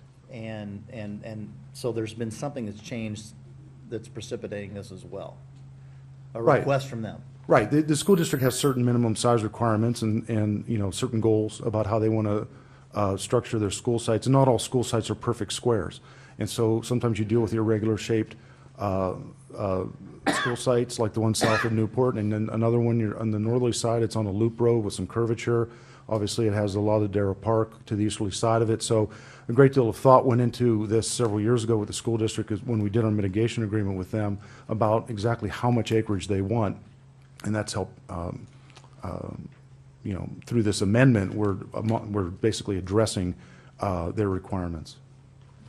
Mr. Edgerton? Yes. What is the range of the price that you anticipated, starting with your 5,000 square foot lot, and on what marketing range do you anticipate in this market? Well, we were expecting that question because a lot of people ask us, how big are the homes are going to be, when are you going to start selling them, and how much are you going to sell them for? I can't tell you in 5 years from now, when we get up into some of those more northerly planning areas, what the market's going to be. I can tell you right now that the best information that we currently have to go by are analysis that we did in working with the school district on our CFD, where we kind of anticipated certain lot sizes and certain price points that help determine what our bonding capacity would be. And based upon today's dollars and the square footages that we're proposing to do, the prices are going to be in the 300,000s in today's dollars minimum. You're going to be able to get that for a 5,000 square foot lot? We don't know. We hope so, certainly. I'm sure you hope so. Thank you. Mr. Denver? Part of this conversation about this all has been the land that you gave to the Pechanga Indians. Did that affect your decisions on size? Did that have any effect to anything we've been discussing here? Well, certainly there were 69 lots south of Newport Road that were lost, quote unquote, due to commitments that we made to the school district as well as commitments to the Pechanga Indians. And so in looking at the land planning opportunities moving forward, we realized that the most opportune place to consider a redesign was essentially within the loop road north of Normandy. That presented the best opportunity for us to sort of retool the plan and do some real strong community building there. The areas south of Newport were relatively locked in. The lots were essentially recorded or approved, didn't have as much flexibility in our adapting them to accommodate lots of any smaller size. But north of Newport, I think we're kind of proud of the land plan that we came up with. I think it's a much better plan, frankly. It has a lot more connectivity, better neighborhood parks, a better trail network, and again, it provides quite a diverse array of product types. So yeah, indeed, there are more that fit into the minimum 5,000 category, but I think that within each planning area, if you were to go through it lot by lot, planning area by planning area, which we've done a great deal of over the last couple of weeks, you'll notice that within these areas, there might be lots that are 5,500 square feet and lots that might be 7,500 square feet that are on the same street, just depending on their orientation and their alignment. So I think there's going to be a lot of array that the design team put into the project, that it's going to give people choices, and that's what we want to see, because choices to put different product types. Some people want big yards, some people want deep yards, some people, they're not really into deep yards. And so I think by having this array, it gives people choices. Thank you. Are there any questions before we call another public testimony? Okay, thank you very much for the time being. Madam Clerk, do we have any public commenters on this item? Yes, sir. Please proceed. Rick Croy.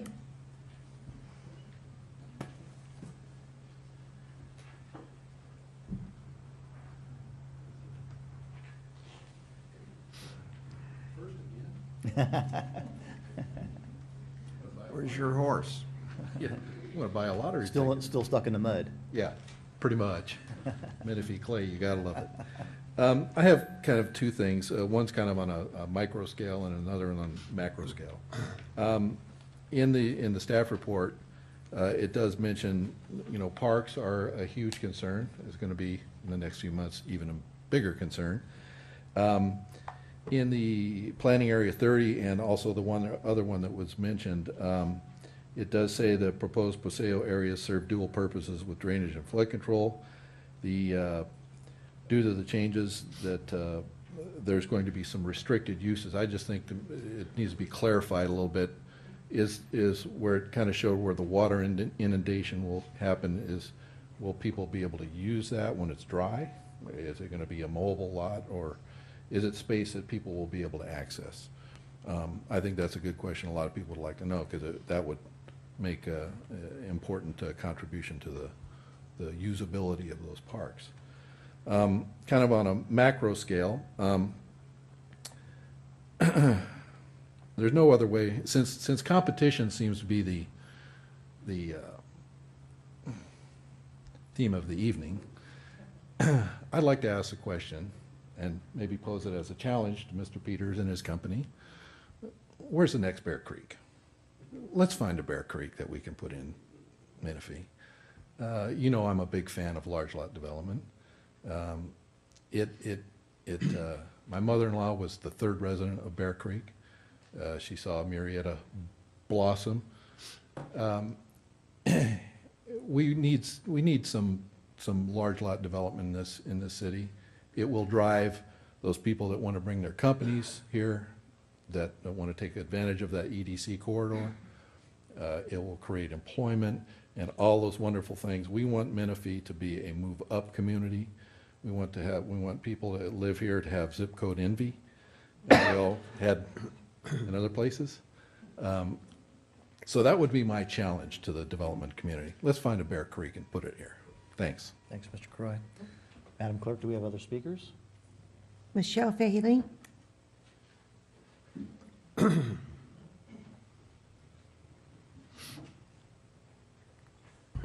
Good evening, Mayor, Deputy Mayor, members of the City Council. My name is Michelle Faley, and I'm Deputy General Counsel for the Pechanga Indian Reservation. The Audie Murphy project originally was approved by the County of Riverside, and I do want to make a clarification regarding the land donation that's going to be forthcoming for the Pechanga tribe. This was a donation that was part of mitigation for the impacts that were impacts to the cultural resources on the Audie Murphy property. We lost a lot of resources. What's being saved on this 100 acres or so that's being donated was part of the mitigation that the county required back in the early 2000s. So I just wanted to clarify that they're not giving us this land to give us this land. It was also mitigation. The resources out there, they're everywhere. And so it's a really important property. We're saving a piece of history. The Pechanga tribe has been involved with this special place for over 30 years, long before it was a project, long before the current development. At the county, the tribe worked tirelessly to save a fraction of the resources that exist out there today. We thank the city for recognizing the legal rights of the tribe and Brookfield by acknowledging the long-standing legal agreement between the parties. This will ensure the protection of these irreplaceable resources will continue in the same mutually respectful way as it has for over a decade. Thank you. Thank you, Ms. Faley. Other speakers? Corina Garbani Sanchez. Actually, if I could defer my time to Councilman Murphy. Actually, we don't do that here, however. So, how about this? So how about this, since she's not speaking, how about I have him put his name on the speaker's list? That's fine by me. Yeah, no, thank you very much. Yeah, we don't, unlike other public agencies, we don't allow, in our decorum policy, we don't allow that to occur. Okay, no, that's understood. Yeah, you bet.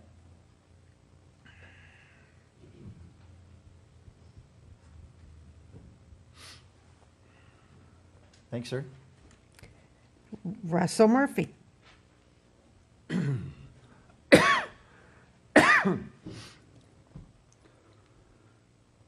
Miyuyum. Hello to all of you, Mayor and members of the City Council. My name is Butch Murphy, and as far as I know, no relation to Audie Murphy. I'm an elected member of the Pechanga Band of Luiseño Indians Tribal Council. On behalf of the Tribal Council and the people of Pechanga, I would like to thank the city for recognizing the legal agreement that has existed between the tribe and Brookfield for over 11 years.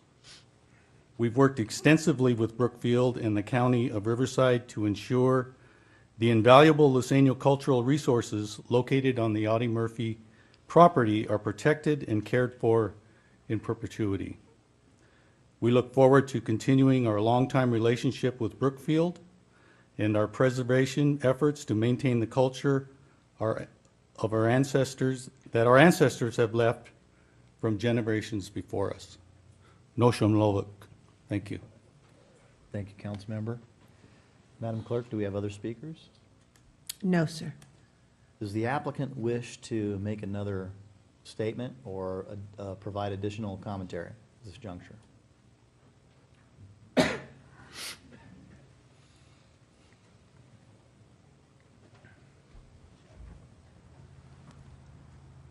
Other than to say thank you very much.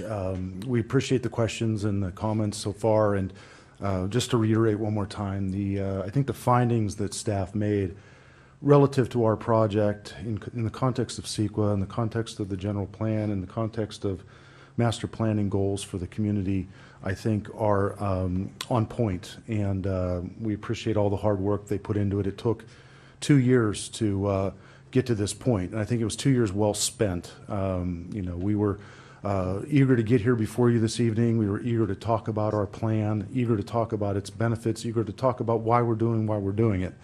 And we certainly look forward to implementing it, and we certainly would certainly appreciate your affirmative vote this evening. And again, I want to thank you so much for your time. I do have a few comments. Oh, be my guest. Thank you, Mr. Mayor, council members, Joel Morse again. A couple points I want to make regarding some comments and the concern that the City Council seems to have or has expressed regarding the lot sizes. It's important to note that there are small 5,000 square foot lots in the existing approved plan. And in fact, within the city of Menifee, there are quite a few 5,000 square foot lots. For example, Newport Estates specific plan has 253 5,000 square foot lots. Menifee Village has 1,200 4,000 to 5,000 square foot lots. Countryside specific plan has over 900. The Menifee East specific plan has 166. Menifee North has 141. And Menifee Valley Ranch has 650 5,000 square foot lots. So we're not recreating the wheel here. It's a fairly common lot size, and it's a fairly common lot size in the city these days. The other thing I wanted to mention was the gentleman, the first speaker's question regarding the usability of the open space. And I have a couple of slides to show regarding, if I can put them on the overhead, just to clarify that. You have to turn it. There we go. Thank you. Okay. This is one of the paseos, and just to answer the fellow's question, there's a trail in the paseo, and the water quality channel is in the center. So the upper edges of the paseo are usable all the time. The center area is the water quality carrying portion of the paseo, and this is from the specific plan. This is in the specific plan. Mr. Edgerton? How would you describe this real estate development? Is it for moderate income? Is it a premier project? How would you describe it? I would describe it on behalf of our company as a premier master plan community. We are very, very proud of this project. It has a great deal of interest from my higher-ups. I just came from a big corporate meeting, and we have tens of thousands of lots under our control throughout 11 markets in the United States, and Audie Murphy Ranch in Southwest Riverside County always seem to be coming up in the discussion. We've been given marching orders by our corporate team and our Wall Street team to make this the best project it can possibly be. So we are intending it to be upscale, premier, and as high quality as possible. Thank you very much. Thank you, gentlemen. Are there any other questions from the council of the applicant or any public speaker? Hearing none, I'm closing the public hearing at time 8:42. We are inside the rail, and I'll call for council discussion on this matter. Mr. Denver? I'm really excited about this. I think this is a real opportunity for our community. I like the idea of the new idea of the multi-layers so that you can have something for us old senior guys, where we don't have to mow so much lawn, and you can have something for the kids, and 5-bedroom house, 2 stories, and I don't want to ever climb the 2nd story, and they can go run in the backyard. So you got something for everybody. I think also the parks, and somehow this new combining the water running with the parks, that's all brilliant. I think that's a real thought that we should have come up with years ago. The trails going through all the whole area and adding the sidewalks and all that together, that's unusual. I don't think it'll be unusual for us in the future, but this is pretty unusual, I think. The quantity of homes, I believe this will take 7-8 years to sell, and I think there's another recession coming someday, and I think the fact that it has different size homes helps it in the sense that in the future they'll be easier to sell if you have a variation of sizes and lot sizes and all. So I just think this is a real asset for the city of Menifee. Gentlemen? You gonna say anything? Mr. August. Well, I'm going to try to make this quick, and regardless of how I vote tonight, I don't think this project's going away. Do I think it can be improved? Yes, I do. I don't like the way it was presented, and I'll give you my reasons why. Mr. Leclerc said, I think the changes we made in the reduction in residential areas or lot sizes amounted to 3 homes, right?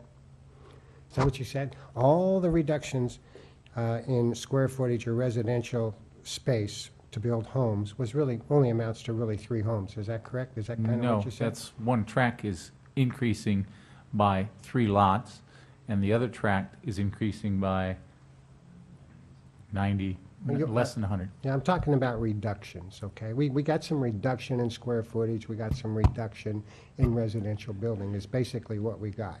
Because we added the firehouse, because we added the school, because we added the parks, we added the sewer, whatever, whatever. We did get, there's a reduction here, is that not true?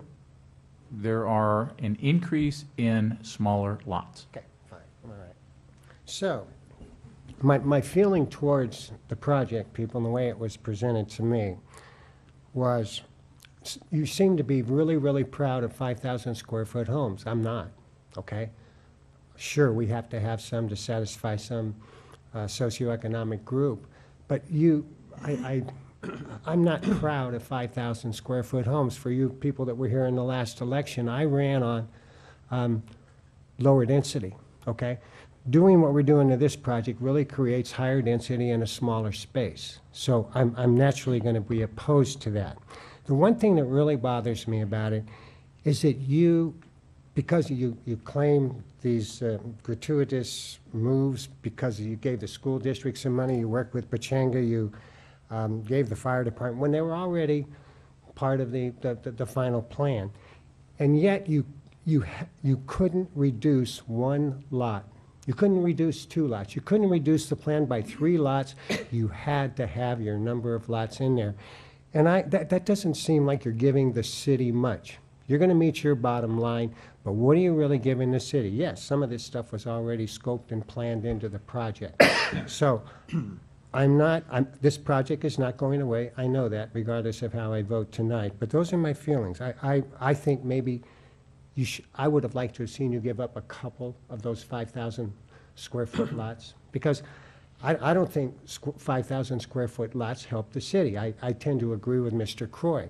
When we ran on larger estate type homes, lower density type projects. And for me to vote for this, even though it's small, it's not a huge, it's not a huge, high density type thing, but it is some.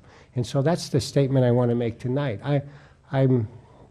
You probably already know that I'm going to vote to disapprove it, but I don't think the project's gone. I think we'll see it again, and I think we'll probably have some negotiations and discussions in the future on it. So that's all I have to say. Clarification from staff. When we talk about density on this specific plan amendment, the staff report is very clear that this specific plan amendment is consistent with the general plan. It was consistent with the RCIP. So when we talk about density for this whole Audie Murphy Ranch development, we're talking 2.5 to 5 dwelling units per acre in the land use, are we not? Yes, whatever the current Yeah. and past underlying zoning designations allowed for density is not changing. Thank you. You've still got the same 2,190 units, So one way or in the that other. regard, density is not increasing. The overall density is not increasing. It is shifting from one location to another. Thank you. Mr. Denver? If we were to vote no on this tonight, could they just go back and do the previous plan that's already been approved? Forget the parks, forget all these improvements? As commented on by the applicant's representative, they have tracks, tentative tracks that have been approved. They are subject to a series of conditions of approval, however, that would require certain dedications, certain improvements like fire stations, modifications for creation of parks, and locations where water quality standards would be met. So the answer is mostly yes, but some no, because they would have to meet those conditions of approval. Did I hear you say that if they built to the standards of what's already been approved, it would be larger lots, less parks, less square footage on park? What would they gain from us voting no? What would they gain from What you would, voting what would no? would we get less of anything? You would have less of the conservation open space areas. You would have less total park area, but that's a mixture of the water quality area and so forth, and you would still have to find a location for the fire. They've already negotiated the issue with the school district, so those additional lots are already committed no matter what you do. So I'm not sure whether or not I answered your question. There would be differences, but again, they have approved tracks. They can record those tracks, but to get to the point of recording those tracks, they would have to provide things like the sewer system. They would have to provide parks. They would have to meet water quality standards, so they'd have to have areas for waters to collect. They would have to provide for certain numbers of paseos and trails and conservation areas and so forth. Did staff recommend this plan over the previous one? Yes. Does staff think this would be better for the city of Menifee rather than the original one? Yes. Thank you. Mr. August? Just clarify one thing with Mr. Mann, and it's probably not an important thing. If you reduce the amount of residential property that you're going to build on, see what I'm saying? Because we're doing that. We're giving more space, dedicating more here, dedicating more there. We're in fact doing that, correct? And you keep the same number of units and the same number of people. Are you not increasing density? As I commented before, overall density is the same. They're shifting it from one location to another. So some areas, in overall terms, will be less dense, and other areas will be higher dense. You're actually increasing it for the whole Audie Murphy project, if you look at it in its entirety. If you said, what's the density of the Audie Murphy project, whether you shift it from the south or the north, the density for the Audie Murphy project is increased. If you reduce, even if you reduce some of the residential property on the north side or the left side, for the whole property, density is decreased. No, sir. If you've got 100 acres of land and you're allowed 1 unit per acre, that's a density, you can build 100 houses. If you elect to say you can't build on the lower half of that, so the lower 50 acres, but still are allowed to have 100 units, you've transferred the density to the top, you still have 100 overall units. Technically, you've got higher density on the top and lower density on the bottom. That is in essence what they're doing here. If we took away 200 of the 400 acres and we put the same number of people on there, would that be increasing density or lowering it? That would be increasing the density because you're taking something away. You're We did taking take, land area away. we took residential space away by increasing the habitat areas and the conservation areas. We took area away from that. from the whole property. It's small, but we did do it. It's a matter of how you term things. That's true. The overall acreage of the specific plan remains the same. The overall number of units approved within the specific plan remains the same. The areas where specific activities may take place, conservation areas, parks, the fire station, school, and residential areas are being shifted around. That shift in acreage increases some, such as conservation and park areas, reduces other areas such as residential. With that reduction on its face, those areas become higher density. But the overall project remains the same. Thank you. So the land use doesn't change, it's consistent with the general plan. Staff recommended approval. How did the planning commission, I mean, I don't see it here in the staff report. How'd the planning commission vote on it? Planning Commission considered the issue, discussed it in detail, raised a number of issues that were addressed, and then they voted to adopt a resolution that forwarded a recommendation for approval. Okay, thank you. So staff recommends approval, and the planning commission recommends approval. Is there any additional discussion amongst ourselves or questions of staff? Then I will entertain a motion to adopt the but first of all, let me clarify with City Clerk. We have 1, 2, 3. It would appear that we have 5 separate motions. I'm sorry. 1, 2, yes, sir. Beginning and in the order they're listed, please. Okay. So is there a motion to adopt the addendum to the certified EIR? So moved. Is there a second? I'll second that motion. Roll call vote, please. Excuse me, I wish to speak to the motion. It's been motioned, it's been seconded. The floor is to you, Mr. Edgerton. Thank you.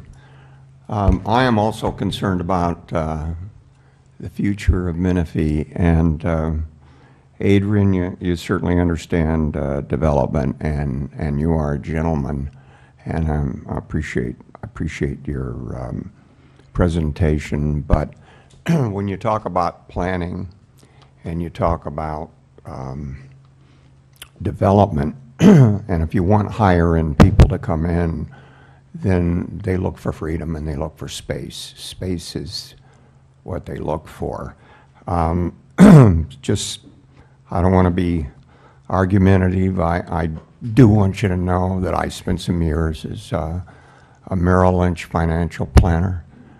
E.F. Hutton bought me away from them because I was a major producer and I had many clients who were multimillionaires. And I made them a lot of money, and they made me a lot of money. The relevance here is that sometimes I would want to diversify my clients, so I received a realtor's license and a broker's license in real estate. And I sold a lot of tax products. I was laughing today. I sold some of those windmills that you see going to Palm Springs. I regret that. I think they're ugly and they kill a lot of beautiful birds. If you look at public storage, I sold millions of dollars worth of stuff for public storage for tax deductions. But I came out here and I got to know the real estate out here, even hung my license with Coldwell Banker for a while. Bought a couple of acres out on the other side, lived there for about 15 years. Bought 5 acres right up against Bear Creek, so I'm familiar with that. And I wanted to diversify some of my clients in real estate. Most of it, of course, I put into Long Beach and Los Angeles, but I knew this area. This is long before I came here. Can I ask you, what does this have to do with the motion at hand to adopt the EIR? I'm going to get to it. Can you get to the point? Yes. So I brought some clients down here, and I'm talking about investment. If you'll forgive me, Mayor, this is not a background that you have, so if you'd listen, maybe you'd learn something. When when I brought clients down here, I went into the, for example, I'd take them down to the La Cresta area, and I'd show them the homes. I'd show them the development. And you can bring money into Menifee, and you can bring a lot of money into Menifee. I'd bring clients down there, I brought a couple of clients down there, and show them what you can do with larger homes. And then they'd take them out, and they'd buy a lot. They'd pay $250,000 for a lot. The house you'd put on that, of course, would be a lot more than that. That would just be an investment for them. Took a client out, and they bought something in Bear Creek. But if you're going to bring money into Menifee, and if you generate money from an investor's standpoint and raise the socioeconomic level of Menifee, you literally will raise the home price for every single person in the city of Menifee. But you have to have a council that understands that. And one of the problems I have by taking money from developers is that sometimes they get hooked into creating products that are less than what we could have down here. You talk about getting $300,000 for those lots in this market. That a 5,000 square foot lot, that's not going to do much for Menifee. You put a family in there, they're going to put a tremendous push on our schools. The traffic that's going to come out of there is going to be horrendous. If you wanted higher end people, Adrian, and I'd love to have talked to you before you generated this thing, you have to have the product, and you know that. If you put the product there, they will come here. There are literally hundreds of millions of dollars sitting in San Diego County, sitting in Los Angeles County, sitting in Orange County, and all you have to do is bring them down here and show them a product, and they will invest in it. But if we could keep putting in this ticky-tacky stuff and these little 5,000 square feet lots, we don't have the infrastructure for it. We don't have the water for it. They're a burden on our schools. And frankly, I don't see this as a premier product.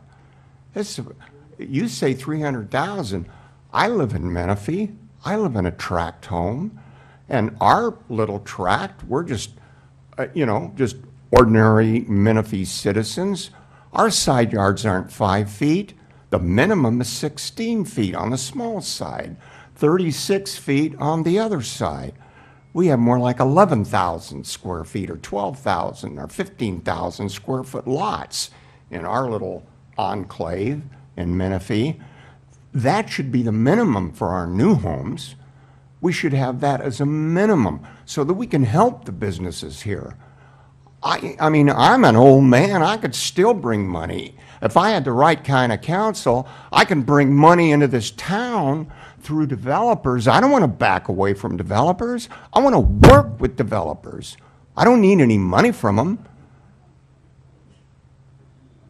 And when you bring in people on that level, they're people that they're empty nesters. They've got a lot of money, and they'll come down here, they'll buy homes. You get high property tax but you've got to give them some acreage. You don't give them 5,000 square feet. You give them an acre. With that Audie Murphy Ranch and our rural areas, you can generate those 2.5 acre ranchettes. They're hard to find. And they'll pay a lot of money for that. And then you've got a school district that's developed and paid for. We need more police that can help you buy them. We can generate more money for our local businesses. And I cannot support a product like this. You say $300,000. I bought my house with about a 12,000 square foot, 16-foot yard, side yard on one side, 36 feet on the other side. I paid $310,000 for it a year and a half ago. If you can get $300,000 for a 5,000 square foot lot, God bless you. I don't see where it's coming from. And the people that'll live in that is not going to bring a lot of income to this city. It's not going to bring a lot of consumers to this city, and it's not going to raise the value of the homeowners of Menifee and the current homeowners of Menifee. If we had the right council here going for higher end products, we could raise the home value of every single homeowner in this city. Mr. Denver? Mr. Mayor, I am very frustrated with this conversation. We have a zoning plan. We have a plan that we put out there that we all voted on, and it allows this kind of property to be built. They're meeting exactly what we wanted them to do or more. And now we're saying to them that they have to build 2.5-acre lots. You know why they want to build this? They want to build this because this is the demand for people in this area. That's who wants to come here. If they build the kinds of things that are being talked about, not only will people not come here, but it's an absolute waste of a product of a time. If we want to change the zoning on that, then it's our business as council to change the zoning. We shouldn't punish them for doing what we told them to do. If I were them, I'd sue us for this kind of preposterous, ridiculous conversation, and they'd win. Nope, it's my turn. There is a motion and a second on the floor. We're talking about a EIR, and with respect to the deputy mayor's diatribe here, I'm sorry, I absolutely cannot disagree with you more. You actually voted on tentative track maps in this development back in December of 2012. You voted on track maps in 2013. And for you to stand up here today or sit here and try to publicly shame a quality developer that wants to build communities that already has a fully entitled project here, it's wrong of you to do that. And for you to say that if you would have talked to me, my understanding is that people have reached out to you on this very specific issue and tried to talk to you on many occasions. And your statements tonight have done nothing to tell people that Menifee is open for business. And what you've done is effectively shut some things down. We all want, it's my turn, and you're not going to have the floor anymore right now on this item. I'm going to call for the question. We've all asked for, and we approved the general plan with its land use designations, et cetera, et cetera. This is a project that came before the council. It's recommended by staff for approval. It's been through the planning commission, and you cannot redesign this project from the dais up here. City Attorney? Yes, just to let you know No. that counsel for the developer has requested that perhaps we could continue the matter. I think that's a good idea. So maybe we can talk some sense into some of these council members. Well, excuse me, procedurally, what does it take to continue the item? Well, first of all, there is a motion on the floor. Okay. There would have to be an amendment to the motion to continue the matter. I made a motion. I'll be glad to take my motion off the floor. I'm informed it's actually a substitute motion.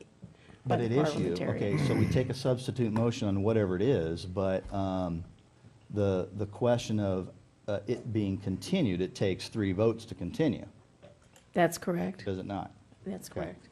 So are you making a substitute motion, Mr. Denver?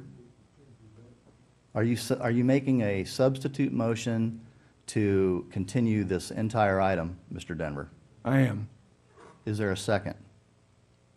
I will second that. What is the motion? The motion is to continue the item in its entirety to a date in the future. And I'll speak to the motion. Madam Clerk, call for the question. May I speak to the motion? Call for the question. You- Oh. Councilmember Denver, Aye. Deputy Mayor Edgerton, No. Councilmember August, and Mayor Mann. Aye. The motion failed. Okay, so therefore, we're back to the issue of continuing this item to a future date is dead. What about the the additional motions that we need to make with respect to all the introductions of the ordinances? One at a time?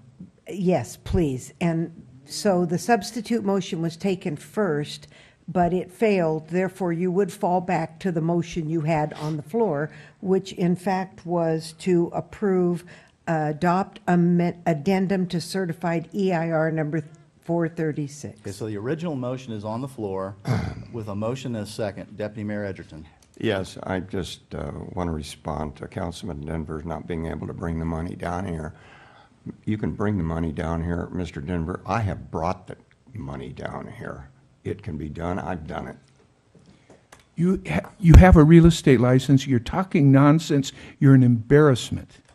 Mr. Denver, you have stated publicly for the record, you don't even know where your money's coming from. Please don't lecture to me.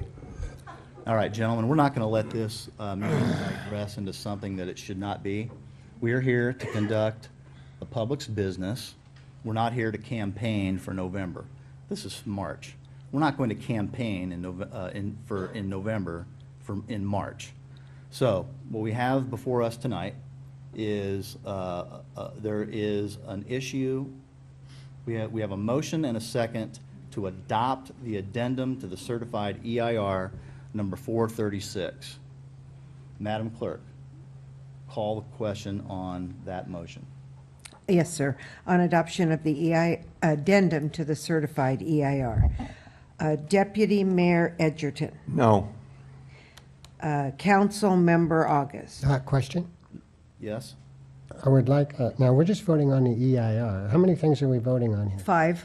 So we're voting on two resolutions and 2 ordinances, right? First reads of 2 ordinances. Okay, so if I vote for 436, for the EIR, can I still vote against whatever we're voting on down the road? Yes. Okay. I'll vote aye. On the motion for the EIR, you're voting yes. Yes, I agree with the I don't have a problem with the EIR. Got it. Councilmember Denver? Aye. Okay, that motion carries. I'm sorry, Mayor Mann. So Aye. sorry. I'm trying to write notes on my new vote No, roll it's okay. call. It's a lively discussion. It is indeed. Is there a motion to introduce the ordinance number 2014-138 approving the specific plan amendment and schedule for a second reading? Is there a motion? So moved. Is there a second? I will second that motion. Roll call vote, please. Councilmember August. No. Councilmember Denver. Aye. Deputy Mayor Edgerton. No. Mayor Mann. Aye. That motion fails. Is there a motion to introduce ordinance number 2014-139 approving a change of zone and schedule for a second reading? Is there a motion? So moved. Is there a second? I will second that motion. Roll call vote, please. Councilmember August. No. Councilmember Denver. Aye. Deputy Mayor Edgerton. No. Mayor Mann. Aye. Adopt resolution number 2014-355 approving. Madam Attorney? Yeah, with regard to the tentative tract maps, please be aware you need to make findings for denial. Say that again? Okay, instruct us as to what that actually means. Well, there are certain findings that appear in the staff report, and you need to find that they do not apply. In view of the failure of the specific plan amendment, that may be appropriate just because that has failed. But you need to look at those and perhaps ask staff to assist you working through that. So are you saying that we don't need to hear these 2 resolutions? Well, the resolutions... Based upon the previous vote? Yes, essentially. Okay, so they fail. I mean, there's no sense in even taking a motion on those. Well, because they are, perhaps I need to check with the planning staff, would either of these stand without the specific plan amendment? I do not believe so, because you have a finding that says consistency with the zoning code. They didn't change the zoning code, and therefore you have the issue. That's right. So there's no need to vote on those two. Okay, so those two items, adopt a resolution 2014-355 and 356 they just die by operation of law. Very well. Well, maybe not very well. This is a disturbing event that has happened in the city of Menifee tonight. Apparently Menifee is not open for business, and apparently we're going to get sued for this particular action. On to agenda item 11.2. Public hearing for approval of environmental impact report 495, the junction. Is there a brief staff report on this? I have correspondence from the applicant wishing that this item be held over to a future council meeting based upon substantial input that has been received by the community and others who have interest in the EIR. So is there anybody, Madam Clerk, that wishes to speak on, oh, thank you, Mr. Furman, for coming back. Sorry about that. Is there anybody that wishes to speak on 11.2 for a speaker slip? No, sir. Okay, City Attorney? Yes, just to remind you that you do need to open the public hearing and then act on this to continue it to the date I think that's requested is April 2nd. Okay, very well. Then I shall. Is there a staff report? Hearing none, I will open the public hearing at time 9:14. Is there any public testimony? Leave it open, by the way. The hearing is going to be left open, subject to the will of the council. Is there do we need a motion on that? You should have a motion to continue Okay. it. At the request of Mr. Klein for the junction, is there a motion to continue this item and keep the hearing open? Yeah, motion to continue. Okay, Mr. August, motion with Mr. Denver seconding. Is there any dissension? Hearing none, that motion passes. That hearing is continued. We do need a roll call. Oh, we do need a real call. Sorry. Okay, I'm sorry. Roll call vote, please. All righty. Councilmember Denver. Aye.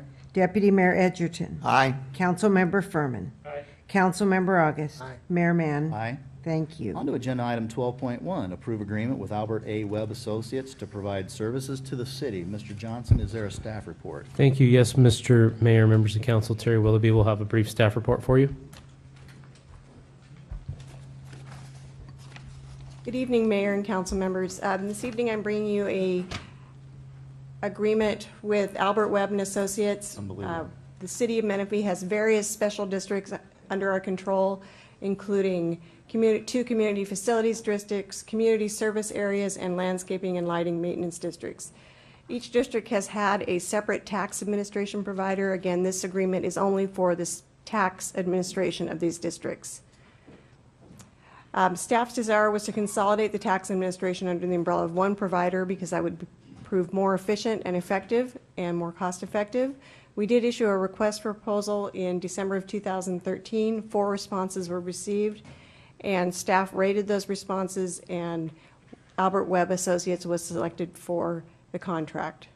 Funds for the contract will be funded from each district.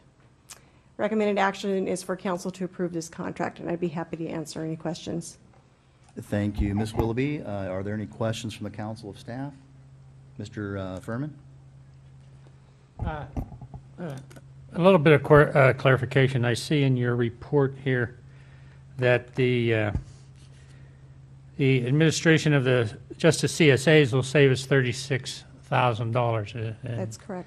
That being correct, I'm going to the following page. So evidently, the cost of the CSAs was $44,500 minus $36,000 leaves $8,500 remaining to maintain the CSAs. What I see here is if the CSAs are saving us $36,000, and the contract with Webb is $36,000, that is kind of a wash as far as I see. But now you have the total cost that's in the budget to cover costs of $36,000. I'm not gelling why there has to be a budget item for 36,000 if we're saving 36,000 already? The 36,000 is for administering all of the districts. That's for the 2 community facilities districts.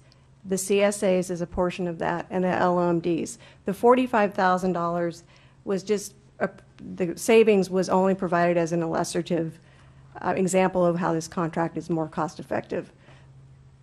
So it's not just the CSAs, it's all of our districts. Yeah, but you say in your discussion right here that the $36,000 savings is just for the CSAs alone. I didn't provide the other examples of savings. There are savings in the other districts. Okay, so then there's more than 36,000 savings. That's correct. Then why is there a budget item for cost of 36,000? It's already included in the budget of each district. It's not a, It tax- must not be sinking in that if we're saving enough money, why is there a budget item that we have to? it's not a budget for increase. cost? It's not a budget increase. It's already included in the budget. The fiscal impact states that funds are available in each district, as shown below. There's just a breakdown of, the fiscal impact shows the breakdown by each district of the $36,000 contract, but it's already included in the budget, so there will be savings. So basically, we're saving enough money that it's really not going to cost the city any additional funds. That's correct. Okay, then why is there a budget item?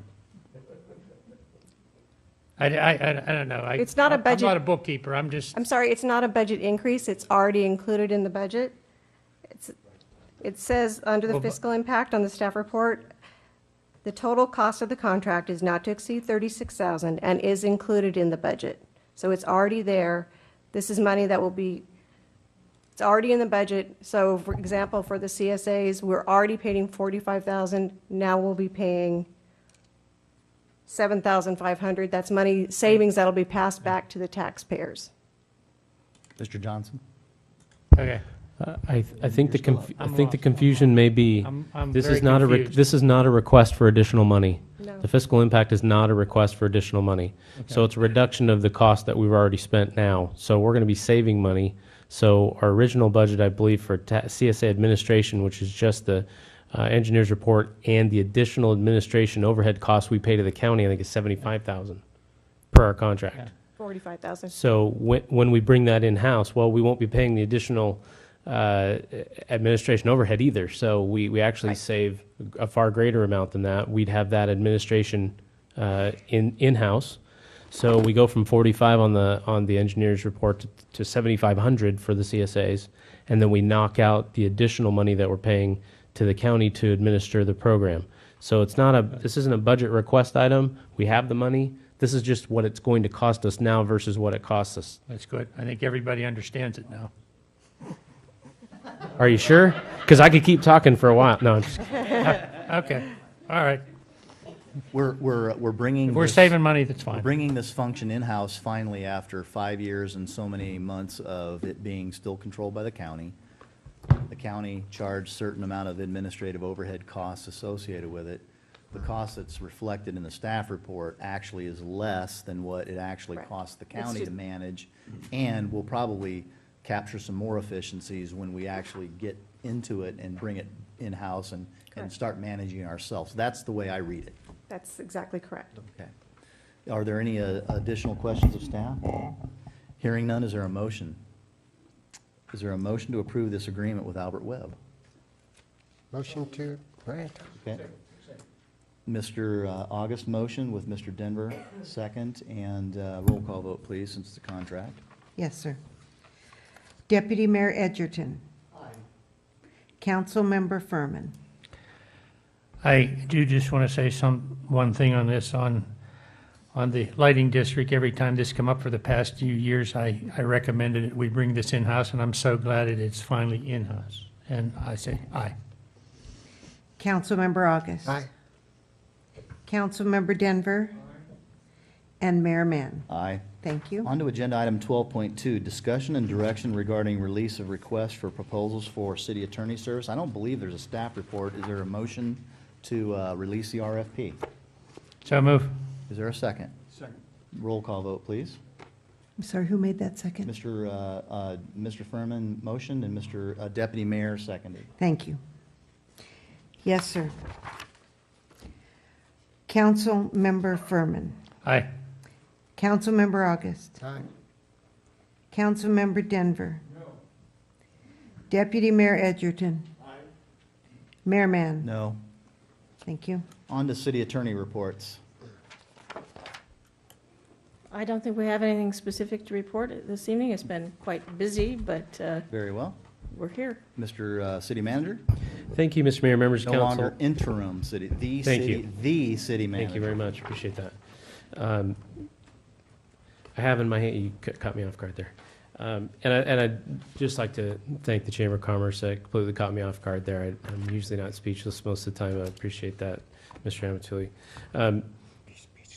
Okay, I'm going fast, but this is really important because I have a letter in my hand from the Ruth Ann Taylor Berger, the Deputy Executive Director of WRCOG, and it states that the City of Menifee and its transportation uniform mitigation fee shortfall has been erased. What this council did, the policy that it created to create the trip financing and to put that money toward the Newport interchange, which will be under construction with utilities in March, because we put our, so to speak, money where our mouth is, they have wiped away $3,259,236. So you're to be commended for that policy decision, and we have the letter saying that we don't owe that anymore. So the TUMF reduction that was done in 2010 is no longer a discussion, and we don't have to pay any money back. Marvelous. So that's awesome. Good news.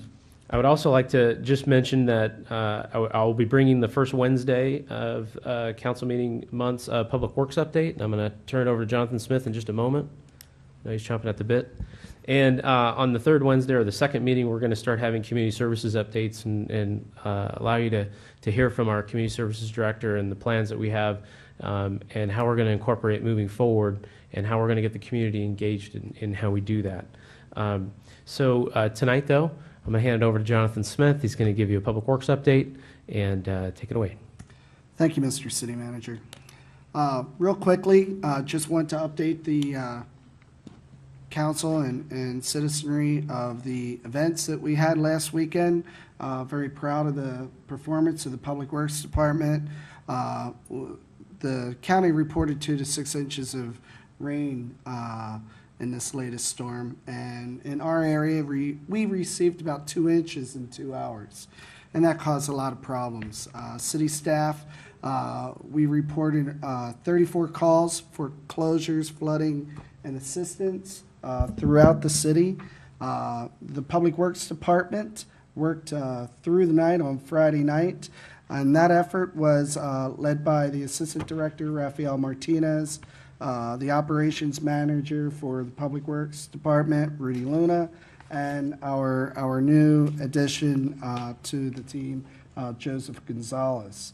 I'm very proud of them, and they collaboratively worked with the Finance Department. Thank you very much, Terry and her group, in setting up some emergency financing to where we could hire some contractors to be out there all this week cleaning up all the debris throughout the city. So very proud of that effort. Real quickly, going through my photos, I found an original picture just a few months ago of Menifee Road there on the left. That's what it looked like.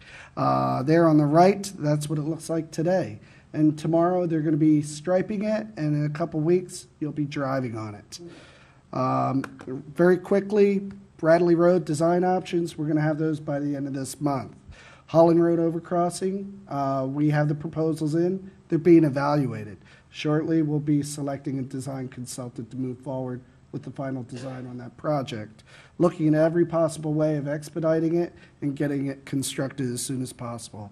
McCall Road interchange, we're moving forward with a preliminary design on that. Selection, I should say, of a consultant to do that design. Proposals are in, and we're evaluating those too. That ends my update. Well, Mr. Smith, I just want to share what a difference a couple years make in staffing and leadership and the quality folks that we have in your department. It's a huge difference in terms of response between what happened this past weekend and what's happened in the past. So, I mean, I was out and about. I got phone calls. I was out there, and you guys responded. You had the team in place, and everybody did their part. Even Julie and a couple others were out sending email to us to keep us informed of road closures. And, you know, it's just another example of why we need those those bridges over Bradley and Murrieta over Salt Creek as time goes on. So well done to you and your team on behalf of the entire council. Good job to you. Mr. Johnson. Thank you, sir. That's all. Marvelous. Future agenda items for council members.